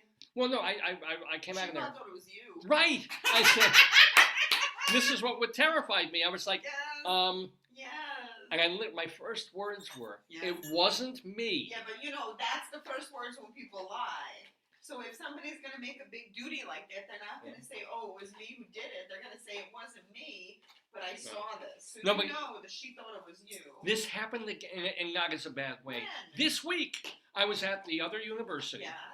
and in the men's room, the toilet was like running, and going over the seat and running over onto the toilet was really going and That's leaking. bad, Yeah. So I go to a lovely lady who mans the Who desk worked at there. Kohl's. She's like, oh, thank God I got out of Kohl's. No yeah. more dealing with bathroom poopy. Yeah. And so I go It's to the her. same man. I'm gonna say, and she's no, somebody told me already. But it wasn't like grocery. It was just water, No, over but that that's- wouldn't yeah, stop. yeah. Yeah, but you got She because it was put in the leaking. It was going maintenance everywhere. request, Yeah. The other day, I'm talking to a colleague whose mom had been very sick, and the mom's in rehab. Yeah. So I'm talking to her, and her office is by the restroom. One of the guys comes in, the workman. He comes in. Yeah. He goes in the bathroom. It's a single bathroom. Leaves the door open, flushes the toilet, and leaves. Wait, And I look at my well, he colleague. leaves the door open. Which door? What? Yeah, the bathroom door. It's like a little closet. He just flushed the toilet and left. And I looked at my colleague, and I'm like, "What?" And she goes, "We have no idea what that was." Like, he just went in. He was a maintenance guy. Door open, flushed the toilet, and left. Well, And what were they doing? What were they there for? we have no idea. Well, it could have been plumbing, or it could have been but he he's just checking. flushed the toilet and left. That Yeah. was it. Yeah, he probably wanted to make sure they didn't Maybe they wanted to make sure the water Nobody was there. There was no work done that whole week. He just came in. I mean, this is his job. He's like, I am the toilet flusher. He went in. I want that I job. could do that job. I would love that job. Yes, you'd be good at You that. know what I'm paid to teach as an adjunct professor? It's like Yes. to go walking around for like You could just do it. go into buildings. Yeah, you could volunteer for that. I could get a T-shirt. Yes, Mr. Flushman. Yeah, or the four flusher. The You know, four I'm for flusher. flushing. Yes. Yeah. Yes. Yeah. Okay, go I continue. want Give that I want to job. hear this broad one because I don't know what that one is. So here's the deal. This is this 5 women intentionally. what doesn't is say it? how. Or what they put in there. Yeah. The I'm incident thinking began. a napkin, like a napkin holder. Or maybe they put toilet paper like Yeah. rolls in it or something. The because how do you intentionally stuff? How do you? I don't know. Anyway, the incident began about 9 p.m. last Saturday at Papa B's. Like Beebs, Papa That sounds B's. nice. Yeah, it sounds like a nice place, except for the toilet flushing. Is a family-owned restaurant in suburban Orlando. Oh yeah. A supervisor told authorities that the women, who were the only customers inside the restaurant, here we go, stuffed a restroom toilet with wads of toilet paper. I mean, first of all, I don't imagine them putting like their fists into the water. Or they just. Do we know the reason, or what? They're just So an employee cleaned the bathroom. good. However, one of the women went back into the bathroom and stuffed it again. I love it. I will not be defeated. The restaurant supervisor had told the women the restaurant was closing, they needed to leave. That is when the supervisor discovered the toilet was clogged again, and then people got angry, but it wasn't, it was the women who got irate. One of them punched the supervisor in the face. Oh my God. Was it a wrestling team or something? And the rest kicking, punching, pulling hair, and throwing things. Oh, wow. Authorities said. There's a backstory we don't know. I don't know. There's a backstory. And then they know the supervisor. It doesn't There's say. something going on there. Maybe the women were thrown out of the restaurant. There's some history with those groups. You don't just start punching and kicking And stuffing up toilets. No. The supervisor sustained a cut behind her ear. The supervisor, woman! Wow, yeah. Yeah, I guess that would make sense why there would be. Girl And on bruises on her leg and arm. Good God. Another employee rushed to help the supervisor, so one of the women slapped her and started throwing chairs I love it. It's like a World Wrestling. in a chicken wing restaurant. I love it. It's like a wrestling. I love it. The fight was eventually broken up by other store employees Were as there the other women. customers? Employee. No, they were the only customers in the store. Everybody else was Oh, I employees. guess. Okay, Yeah. As the women fled, they knocked over more chairs and they threw salt and pepper shakers. Now that's going too far. Throwing chairs, giving someone a If it cut, was ketchup, it would be too far. punching people in the Save face. the ketchup, Daphne! Save the ketchups! The women were detained by police. The women, Kenesha Charles, Taisha Charles, Kayanda Charles, Yeah, Jasmine Klein, and Jalea Smith. They're all charged with disorderly conduct, I bet you battery, and criminal there's a mischief. backstory. Like a lot of times, like we don't know the backstory, but you don't go, you don't do those things unless there's some history. I guess not. Or they're drunk. It doesn't say whether they were drunk or not. Maybe they had alcohol. Yeah. Alcohol is bad when people have Yeah. issues. Doesn't say what time of night or day If this. they're They no- were closing, Yeah, it's late. so maybe they came from let's get some food in our systems before we drive home or whatever the hell it is. And they go for wings and they got the wrong sauce. Get away from bad food because I want to have a nice Oh, yeah, lunch. that's I don't right, want to that's hear bad food. You didn't give us biscuits. It's like, No, for us it's like you didn't put enough hummus. right. So anyway, love that. True story that did happen in Florida. Let's do one or two more Greeley crimes, Okay. and then we'll get to. We haven't, I mentioned Colorado Limerick of the Damned. We haven't yet done Bunyan Watch. Yeah. So that too. People have been writing in. Where are we? Here's more criminality. Two foot fetishes, a podiatrist, a laser surgeon, your HMO, Blue Cross Blue Shield, Yeah. and then Dr. Scholes have all written in. about your bunion. They love the segment. They want to. Dr. Scholes, you want to sponsor the segment, please? Here we go. We should do I watched that plastic surgeon who talks about how they do surgery on Oh people. yeah. You should get a podiatrist who could walk you through the various changes in Yes. your bunion. I'm sure they would do it. It'd be good promotion for them But they could also explain things, you know, Yeah. be educational. About bunions. This would Yes. be like a whole. Every week we have. It could be on YouTube. You can make it like a phenom. I would like that. You have to find a bunion, a podiatrist. Yeah. Well, I guess we have to look far and wide. That's a little. Hey, what kind of restaurant would you find a podiatrist in? Place that sells soul food. Nah. Do podiatrists make a lot of money? No. Yeah, they're well heeled. Okay, fine. Let's do this. A woman. This is on a Monday. A woman on, I don't know why I wrote down that it's a Monday. A woman on 20th Street, she's not calling. Oh. She may have called. Reported that a She noise. got a call. How would she know how to get the info? Oh, maybe, or maybe they're walking to the or something like that. But a woman on 20th Street reported a noise that that sounded like someone was watching a movie in surround sound that kept her and her children up. This was 10. Oh, that's why I wrote it down. It's like 10:30 in the evening on a Monday, which is like it's pushing. Monday's the hardest day of the week. Yeah. I mean, I think 10 o'clock. That should be the cutoff of playing loud music or on a weeknight, and then 11 o'clock on Fridays and Saturday nights. I think that's reasonable. But the surround sound thing. And then a caller near 9th Street reported a U-Haul parked in the area that had 3 half-naked people inside. What? 3 half-naked How do people. you know if there's a U-Haul? Who's inside the U-Haul? Well, I guess you can see. I don't know. First of all, which half? That'd be interesting. I should probably rename it U-Ball. I think that those are called movers. You know, did they have big loads? So that's what I want to know.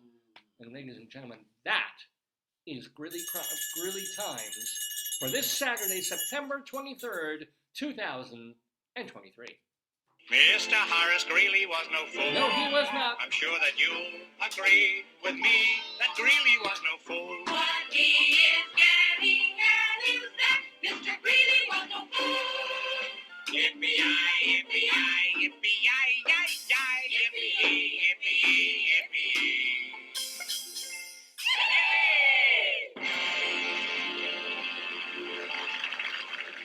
Oh, ladies and gentlemen, it's 11:37 in the morning Eastern Time here in the Daverhood. I want to remind you, if you want to contact me, davesgoneby@aol.com is the way to do that.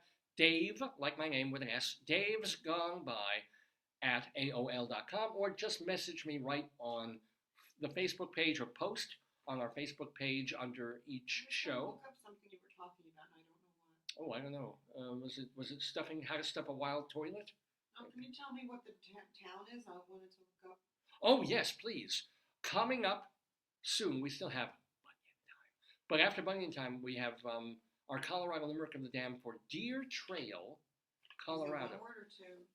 2 words. Deer Trail, Colorado. So we'll have a horrible poem about that. But first, let me, you know what? Let me do the Friends of the Daverhood first, and then we'll get to all this other cool stuff. But Friends of the Daverhood are folks who have been on this program in the months and the many, many, many years we've been on the air. So, like today, we had what? It's the first home of the rodeo. Yeah. So, but save that for the I'm Limerick. trying to read. Okay. Yeah.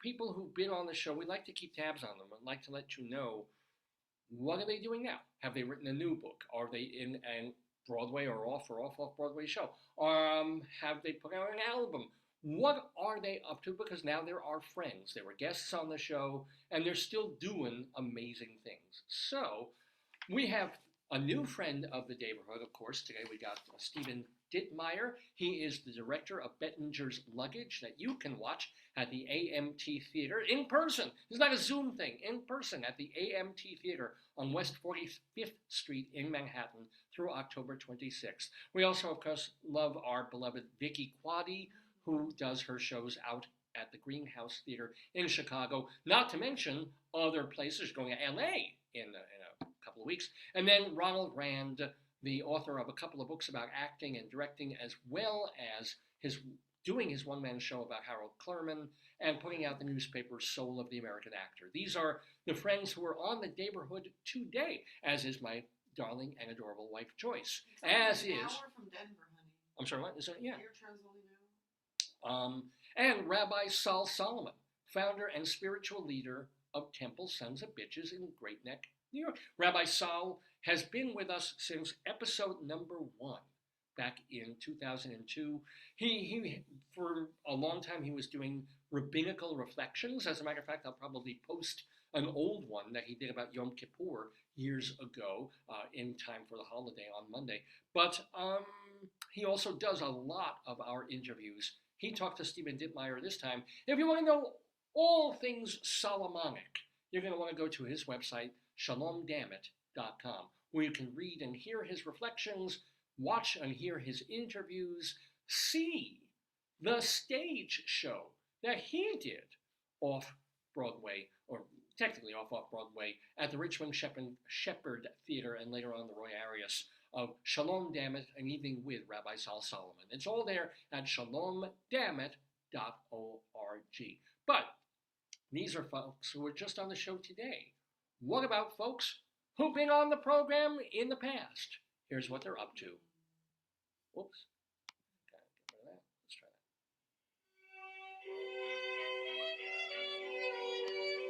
Hi. Thank you, Wolfgang. So first of all, we gotta wish a refuah shlema, and he is apparently feeling quite a bit better. My cousin, Jeffrey Kirsch, was hospitalized with pneumonia. He went home, then he went back to the hospital a time or two.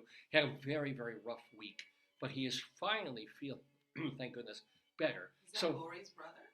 Oh no, this is Jeffrey Kirsch, the shoes. Oh, I'm sorry, I got confused. Okay. Yeah. Thank you.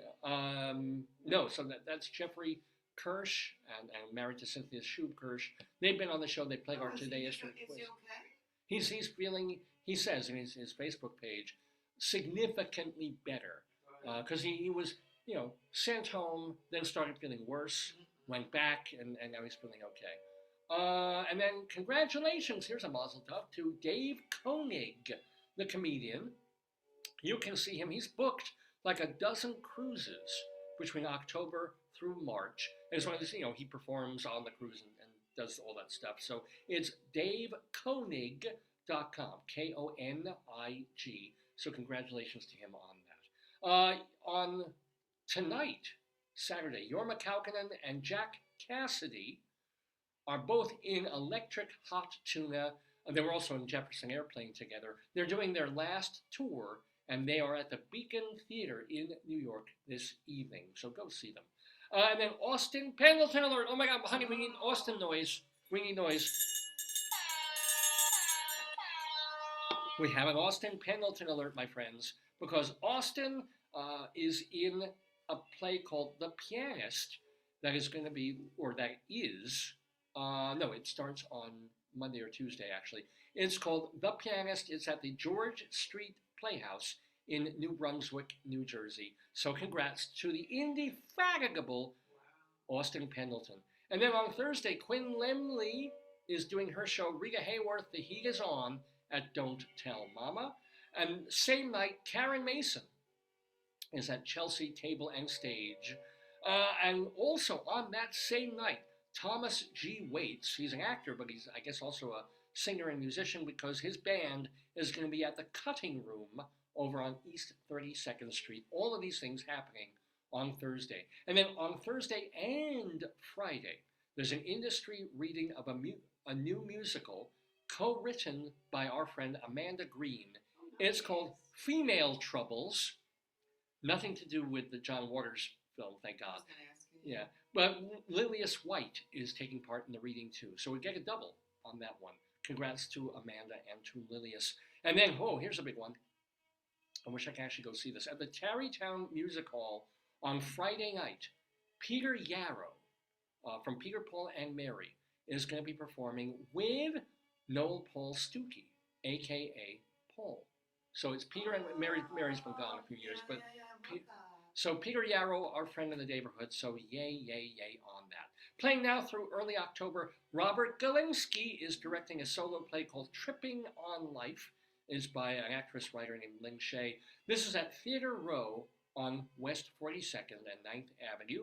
Also, now through the end of October, I've got to check out the reviews on this, a musical called The 12, being done at the Goodspeed Musicals. The piece is written by Robert Schenken and our friend Neil Berg. Goodspeed Musicals is over in East Haddam, Connecticut. Speaking of Lilias White, you can see her as Hermes, or Hermes, in Hadestown on Broadway. Alan Menken, of course, did the music for Aladdin on Broadway and Little Shop of Horrors off Broadway. Seth Bissenhurst doing Seth's Talent Showcase. He's done more than 750 of these at Don't Tell Mama. It's in an open run Tuesday evenings over on West 46th. And then Eric Comstock and Barbara Fasano, Saturday evenings like tonight at Birdland on West 44th. On Monday nights at Birdland, Vince Giordano and the Nighthawks do 2 sets there. Tickets for everything at Birdland are birdlandjazz.com. And of course, Jim Caruso's Cast Party every Monday night at Birdland, birdlandjazz.com. StageBuddy.com is a website talking about all the things that you can do in New York nightlife that was founded and is edited by our friend Evan Seplow. Dr. Demento, still making Dr. Demento shows at drdemento.com. Giving a shout out to the 2 folks who couldn't make it today. David Sheward, read him at togaltheater.com, theaterlife.com, and culturaldaily.com. And Leslie Hoban Blake, watch her reviews of New York theater with our mutual friend Charlie Gross. It's called 2 on the Aisle and watchable on their YouTube channel. Anywhere you go, 2 on the Aisle. And those, my friends, are the friends. What? There's a Felter-Squirrel class at the Natural History Museum. There's a what? Felter, make a felt squirrel. Oh! It's too late. We didn't sign it up. I tried to feel a squirrel, but it bit me. Felt. Rightfully so. Anyway, friends of the Daverhood.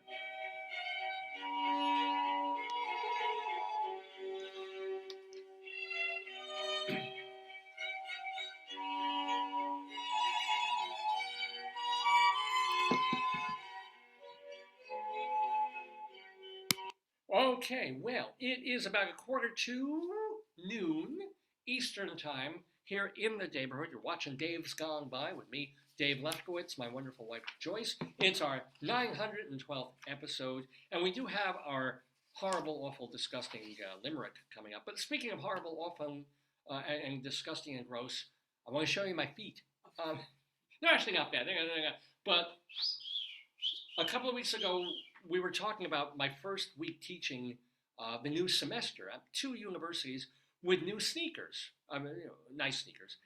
New shoes. And they just, for some reason, this pair just killed me. Usually, I get the same brand every time, but this time, there was just one part of it that kept pressing down and rubbing against the same area on my bunion. And not even the bad bunion on my right foot, but a much more minor bunion on my left foot. And I was in agony. I was in real pain because I'm on my feet. I'm not one of those teachers who kind of sits down, and so I'm on my feet sometimes 6 hours a day. On the others, I like 5 hours a day. So I'm in agony the whole week. And I take my sock off, and I look there. There's like almost an open wound, and we're putting crap on it. And Joyce brilliantly says, "Get those corn plaster things, or it's like a moleskin, but it's like a bunion thing that prevents rubbing. Because I know when I had the blister, the biggest thing is when you get friction and it opens or it's sore, it hurts. It was so you gotta agony. Put padding. Yeah, and also it's not just still using it. I was using it all week, but I popped it off for the weekend. Also because I changed my shoes on the weekend. Everybody's working for the weekend. So here's the deal. So I was talking about this 2 weeks ago because it was one of the only things on my mind. And for visuals, I was like, well, I better show people what I'm actually talking about. So I showed my bunion. Amazingly enough, this has not gone viral at this point. Thank goodness, you don't want a viral bunion.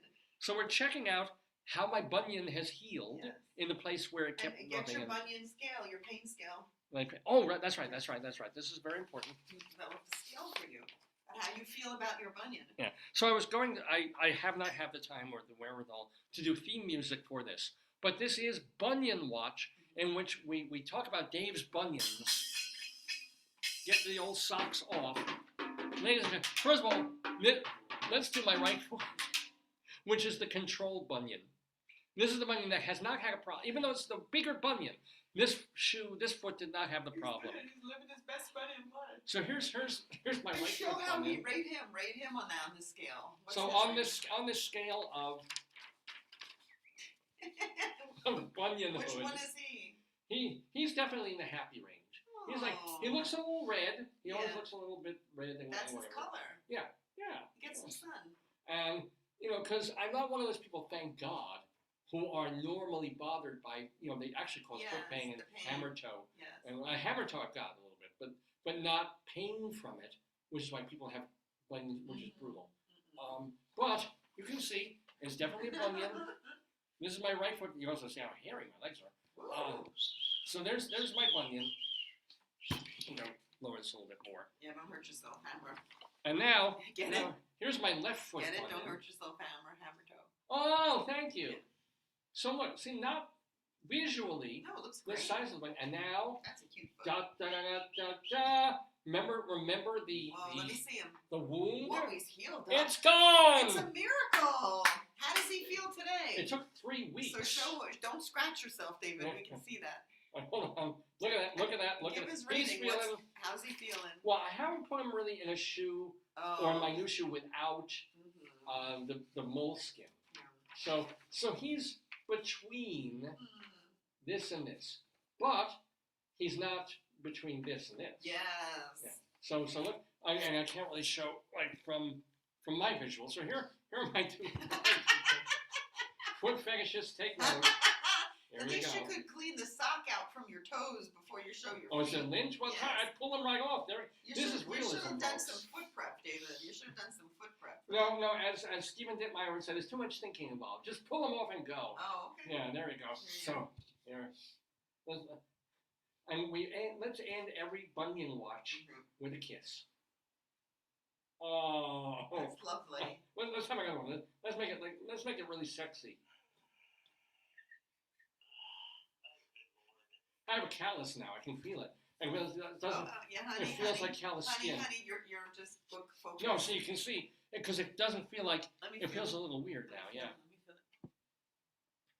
Oh, you just When I gotta, rub them you together. just gotta take a little scrubbing. Yeah. So anyway, that was Bunion Watch for this Saturday, September 23rd, 2023, I enjoyed that. here in the Daverhood. Well, who wouldn't enjoy Bunion Watch? I know, you're right. No, you're right. So let's see, we've done almost pretty much everything. I haven't got time to talk. Maybe we'll do that to close the show. What? Kind of another cute story involving what I promised to do and what I was going to do this week and what I was not allowed Save to that do for next this week, week. 'cause that's a whole rant. Oh no, because it's not that long and it really dovetails Okay, so to say something it. that happened in class. So Okay, so say it. all right, and we'll do the Limerick to end. But this was the week that the COVID shots came out, to drugstores and places all over America. Joyce, immediately. Joyce has chronic health Right, disease. I'm She needs to saying. get her stuff. Yeah. So Joyce doesn't want to die from a preventable illness. If I die from an illness that I can't prevent, that's one thing. right. But if I die from something that's preventable, that's another. Right. I mean, like you have no idea that I've been poisoning you slowly. No, So I that- can tell. That explains I was it just all. meaning your mind. I mean, so but anyway, so she gets the shot on Monday, goes off, no problem, over the Walgreens, painless apparently, really nice people. Yeah, lovely. And so, she's like, Dave, you have to get the shot too. I know.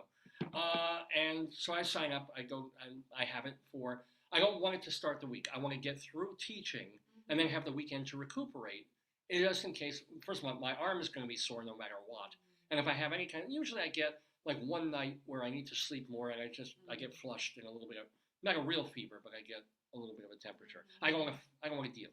So, and also, if you know this show, if you know me, I'm fucking needle phobic. So I don't want to be a nervous wreck the whole week. And I don't want to ruin my weekend. So I scheduled it for when I finish my week. I'm scheduled for after I've taught my last class of the week, Thursday afternoon, drive home,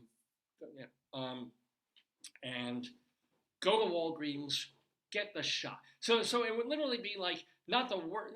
I would say the worst part of my day for last. Normally Thursday afternoon, I finish teaching my film class, and I'm like, that's it. That's my week, man.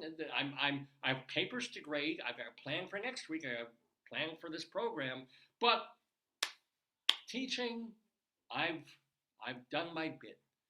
Send me the paycheck at the end of the month. Thank you. But this time it's sort of like, oh, I've just gotten through teaching 4 classes today, and the heaviest, most difficult part of my day is just about to happen. So I drive to Walgreens. I get there like for my early, like 4:30 for my 5 o'clock shot, and I am needle phobic. I hate shots. I don't have so much. I have a little bit of white coat syndrome, doctor syndrome, but it's really just about needles and pain. I have students. I have tons of students now who have tattoos on them, and I just look at them. I don't talk to them about this, but in my head, I'm like, Jesus Christ, why people who get tattoos? This thing of putting your skin under this amount of like, and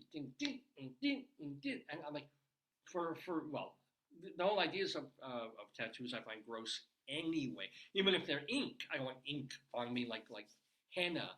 Or skin. Skin is beautiful. Why are you messing with skin? Whatever. But to mess with your skin and subject yourself to pain and soreness and redness and what they do. Me, I don't even want to have like one little needle inside me. Even though the last time I got the COVID shot, it really was painless.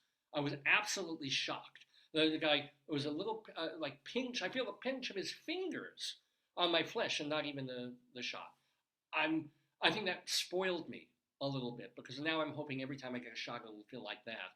And just my luck, probably in 5 years I'll have to have a spinal tap or something. And I'm like, okay, spinal tap, sure, go right. But so I'm hoping against hope, and I'm thinking, all right, let me just get into the Walgreens. I'll get the shot.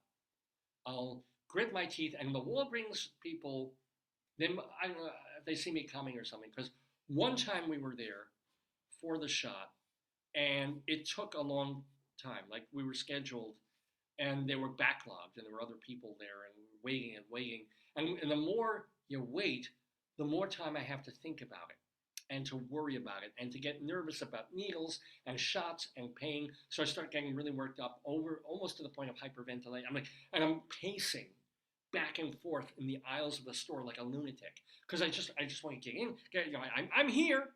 I'm ready for just give me the thing. And meanwhile, it's like minutes are ticking, and I'm walking back and forth, and I'm going around and around the store.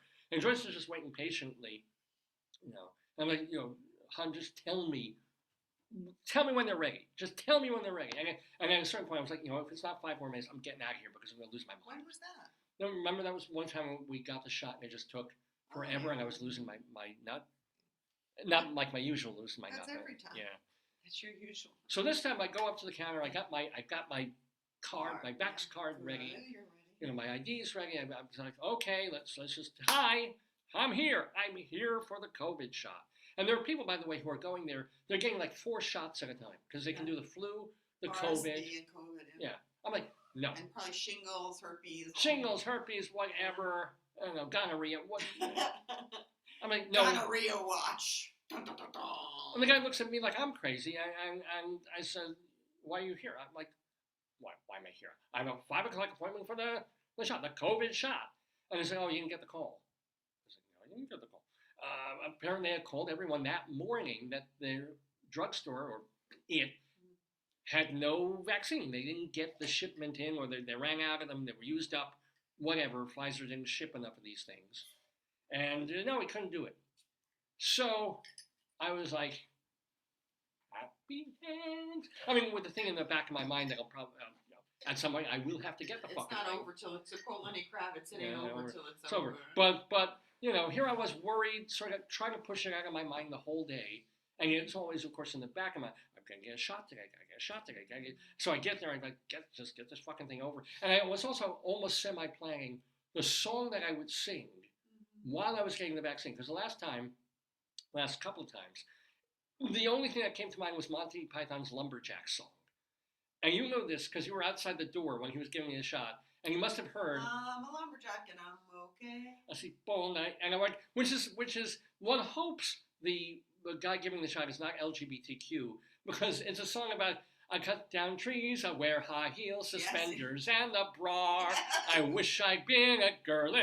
And the more afraid I am, the louder I sing. I can tell that because when I was waiting for you the one time in the Walgreens here, people were like, "Is that the TV?" I'm like, "No, that's my spouse. He's afraid of getting shots and he's singing I'm a lumberjack." It takes my mind off it. I'm also usually now like causing myself pain in a different way. Like I'm pinching my skin. It doesn't hurt, David. Jesus. I'm afraid of needles. Do you not understand that there's a certain phobic element to this? Death, I don't want to die from this stuff. So, but anyway, this time I'm like, do I really want to do the Monty Python song again? Is there any other song? What was your new song? So there were two other songs I was thinking about. One of them Blood was on the Tracks, I think would be. and start singing a Dylan song. Yes. But then I was also afraid I don't want to associate a Bob Dylan song with something that I hate doing so much, right? I don't want to poison a song by associating with a shot. But there was another ridiculous song. Like bring them. No, that's not. You should sing I Feel Pretty. I feel so pretty. I feel pretty. Yeah, and witty and gay. No, I don't think I would. No.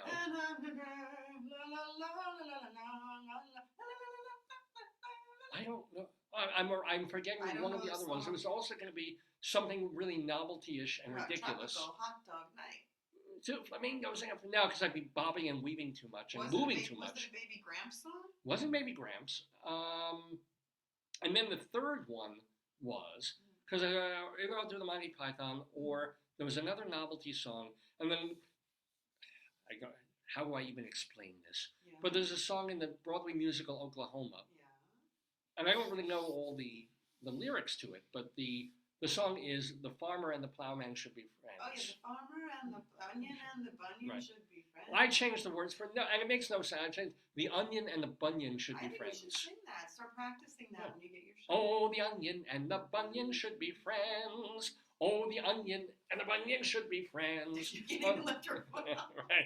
Oh, the onion and it really is a fun one. Oh, the onion. It makes no sense. It's not funny. It's just stupid.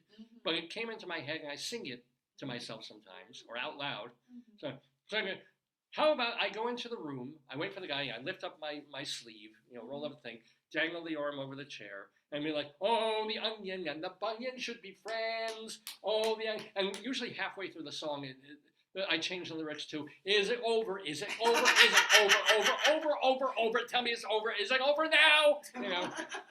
As the Band-Aid is, going I wonder over. how many people sing when they get their shots. It's how I get through it.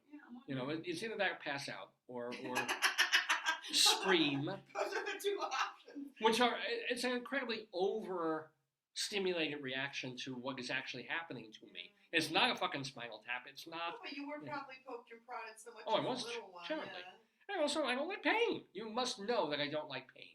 I Right. love pain. You don't. Thank God. So I don't know if and when I get this fifth Why fucking don't you have shot. people, why Five don't I've you, had. why don't you have people type in what suggest what you should say? What song should I have to learn the lyric? Why don't you sing Bad Romance from Lady Gaga? I don't know it. It's like, oh, caught in a bad romance. Why don't you sing I'm Stuck on You? How does that go? I'm stuck on you. No, first of all, that's the last thing I want to. That's the other part of the story I wanted to tell is that Yeah. on the day Mm-hmm. that I'm supposed to get the shot at Walgreens, Yeah. on that very day, as I mentioned, I'm teaching classes, right? A couple of English classes and a film class at the end of the day. The film that I'm showing is truly a classic.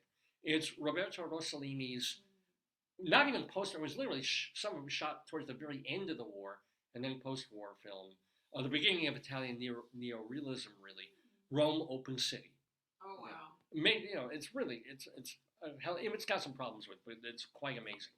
So Rome, Open City, and I'm happy to be showing this to the kids. because they sat through the Maltese Falcon. We were all bored out of our fucking minds, and they sat through Gold Diggers of 1933, which we all enjoyed a lot. And what else did we show? We showed another movie. Color Correction by Angela Lansbury. Yeah, right. I'm blanking. What did we show? I don't know. Anyway, a couple of documentaries that were pretty good.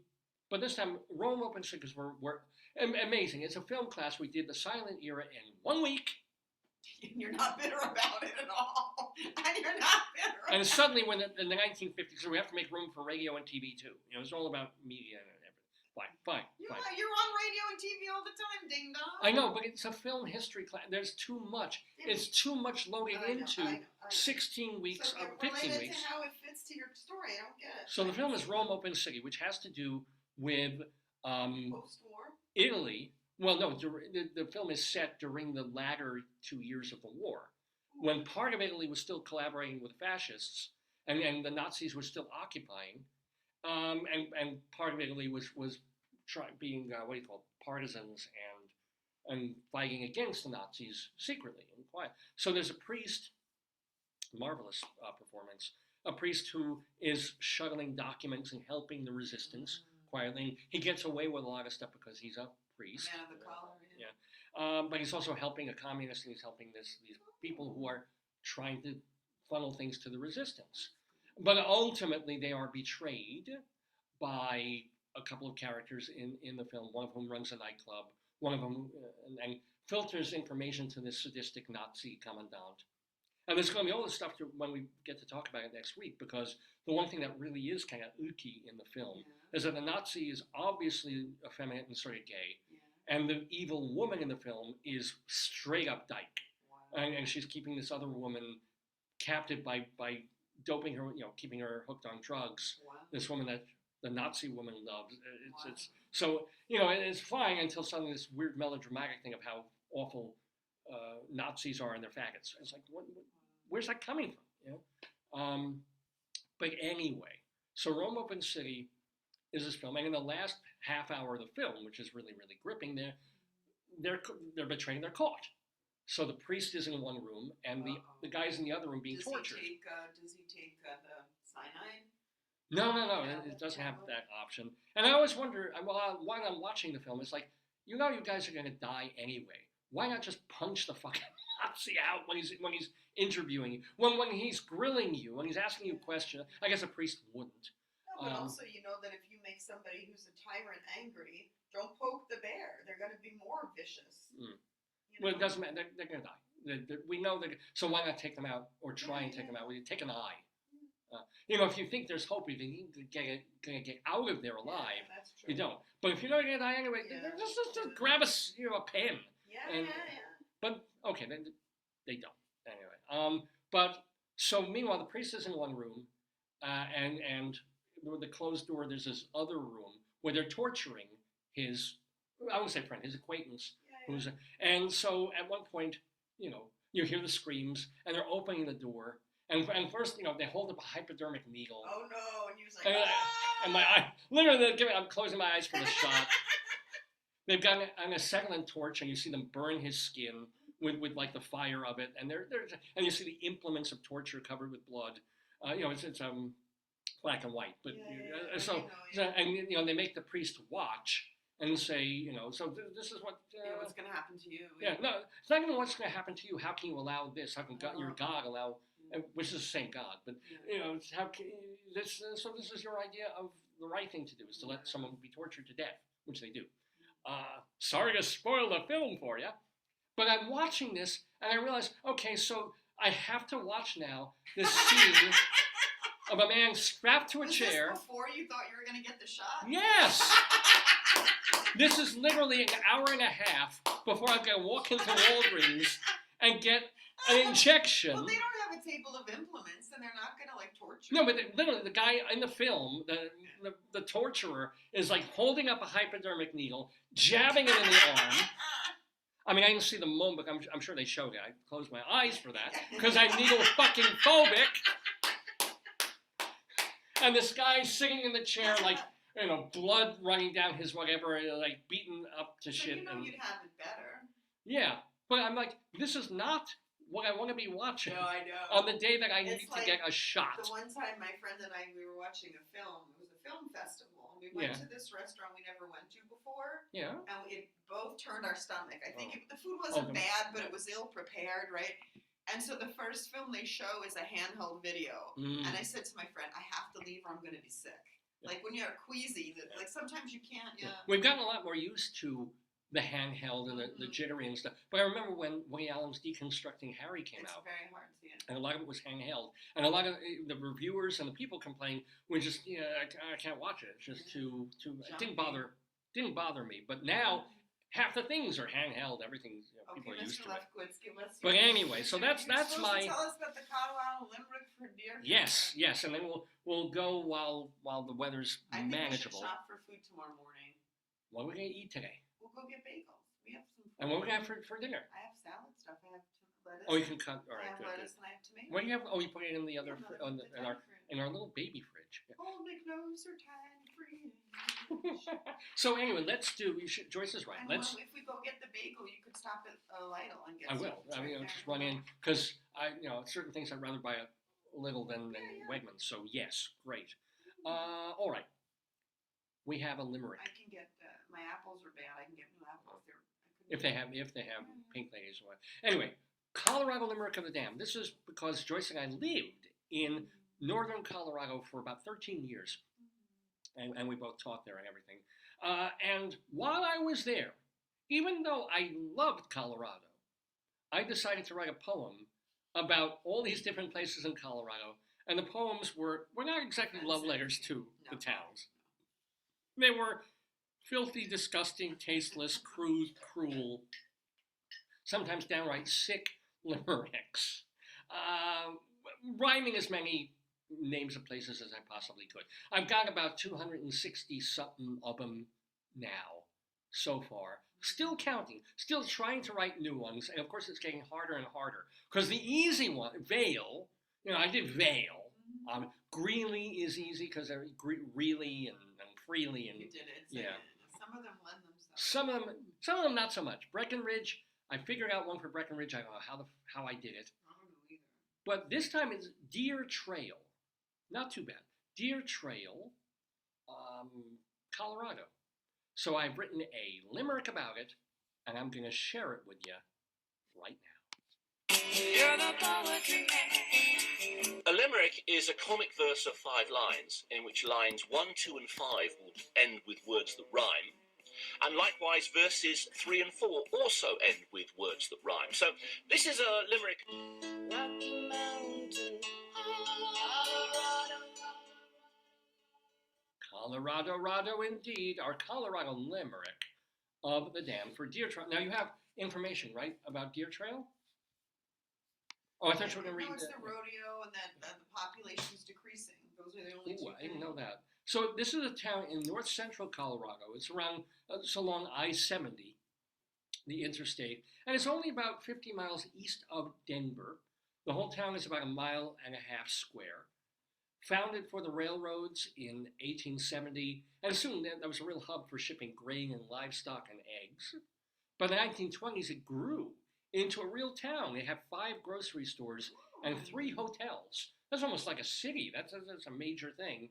And then, as you said, in the 1860s, the world's first rodeo was there. But then the 1960s saw a terrible flood on Main Street. So let's talk about, or let's have a limerick of the damned for Deer Trail, Colorado. A horny old fairy from Deer Trail would try to pick up every queer male. His odor was musty, his skill set was rusty, but somehow not once did his rear fail.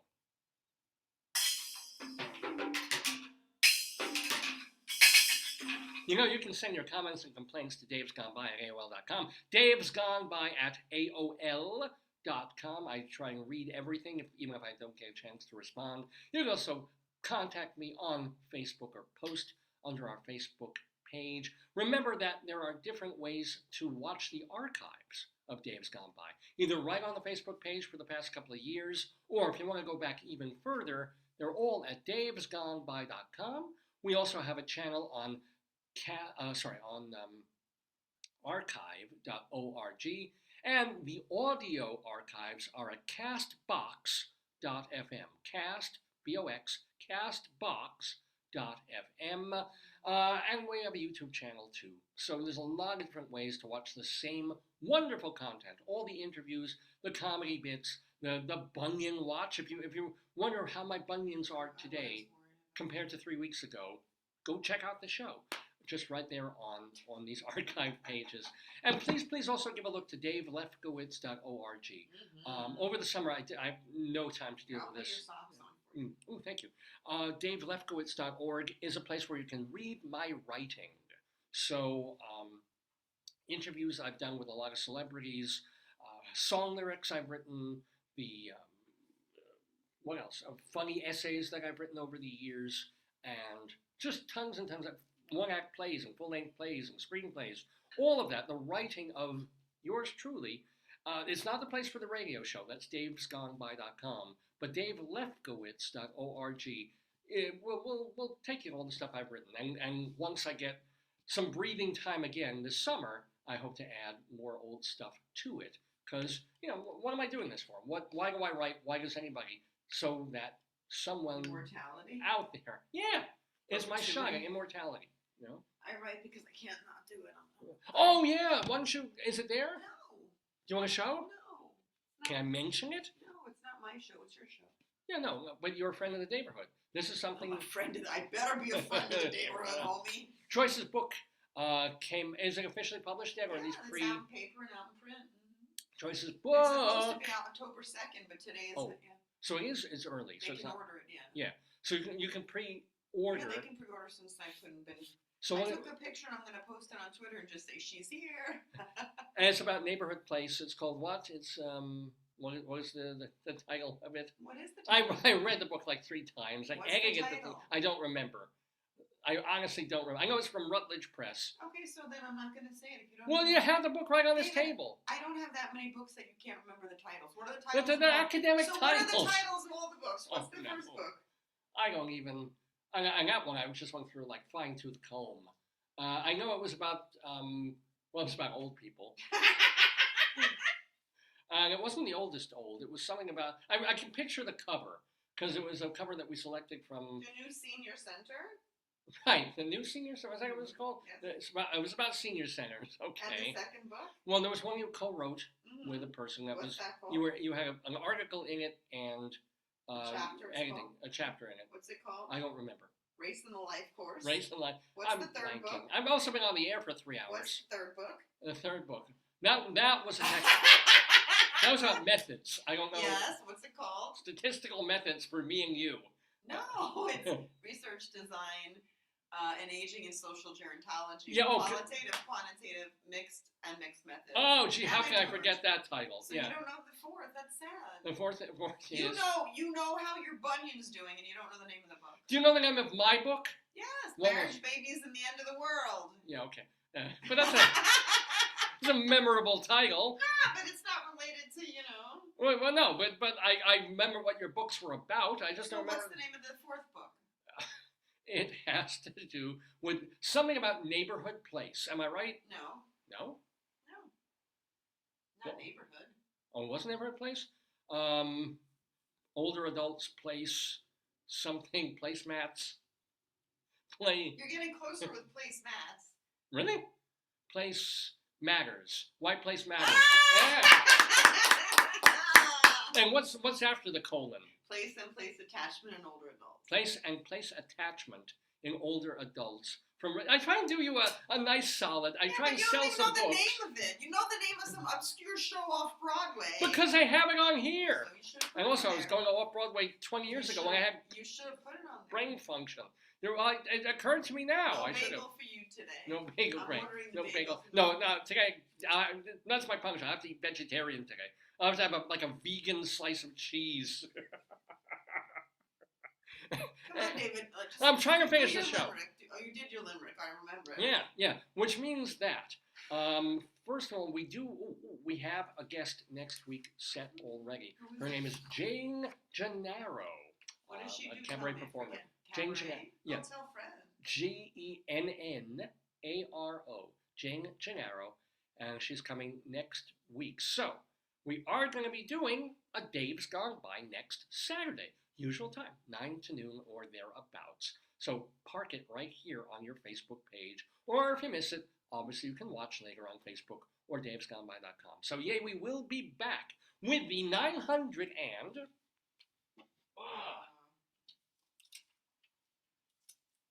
913th episode of the Dave's Gone By Facebookio, Podcastio, Programmio of the stream. I'm Dave Lefkowitz. Rabbi, are you there? I'm eating. He's fattening himself up for the holidays so that he can get through Yom Kippur. It's one of those things. Are you going to fast? Yeah, I always fast. Oh, wow. I've fasted since I was probably 10 years old. Oh, wow. It's just the one. Someone asked me that in class. Yeah. I told the "Are you a Jew?" story last time on here. Someone else asked, because I had to tell all my Monday classes that for whatever, the university does not close on Monday. It's a state school. But I said, I'm not. This is my one day. I don't observe anything else. I don't go to seders anymore. I don't walk into a synagogue. I don't whatever. You know, I'm a non-observant cultural Jew, except Yom Kippur, and it's because I really want the day off. But being Jewish, I would feel too guilty to just take the day off. So I punish myself by not eating. So I make sure that I don't fully enjoy it. That's Even a if I'm good- sleeping, yeah, even if yeah. I'm reading, even if I'm just kind of killing time. Like, and it's like, oh, it'd be so great. I can just take the day, and do what I always normally do on a day, because it'd be nice to have a day. No. I'm cheating some company out of money that they should, because I should be working with everyone else today. Fine, I'll starve, and lose like half a pound that I put back on Well, instantly. what I thought we would do is like today we'll have the bagel. Yeah. And maybe tomorrow we'll go shopping at the normal place, and then you could get a huge. You could get 2 of the specials and eat them. Oh, people. It's a cultural thing, and also having a steak after you fasted for 25 hours. Before. Oh, you mean Sunday. oh Tomorrow, yeah. Sunday we'll get your steak. That's kind of like to start and the you should probably fast. get like a baked potato, fake baked potato, Mm. And get yourself, some, fatten, mutton yourself up. Mutton. I love that Mutton verb. yourself up. Mutton myself up. I thought of Bob Marley. I feel a little sheepish Liven about up yourself, mutton up yourself, and eat a steaky baba. Mutton up your overcoat.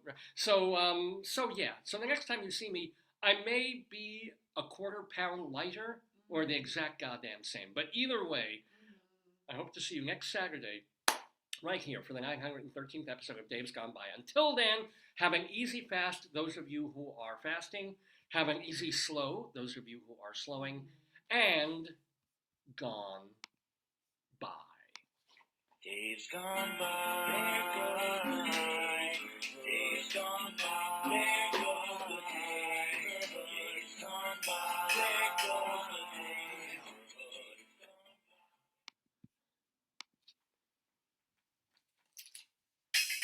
Go for the whitefish salad. The whitefish. No, I'm more with the herring. The whitefish. Herring. Whitefish. Herring. This will go on for a very long time, folks. Have a great one. See you soon.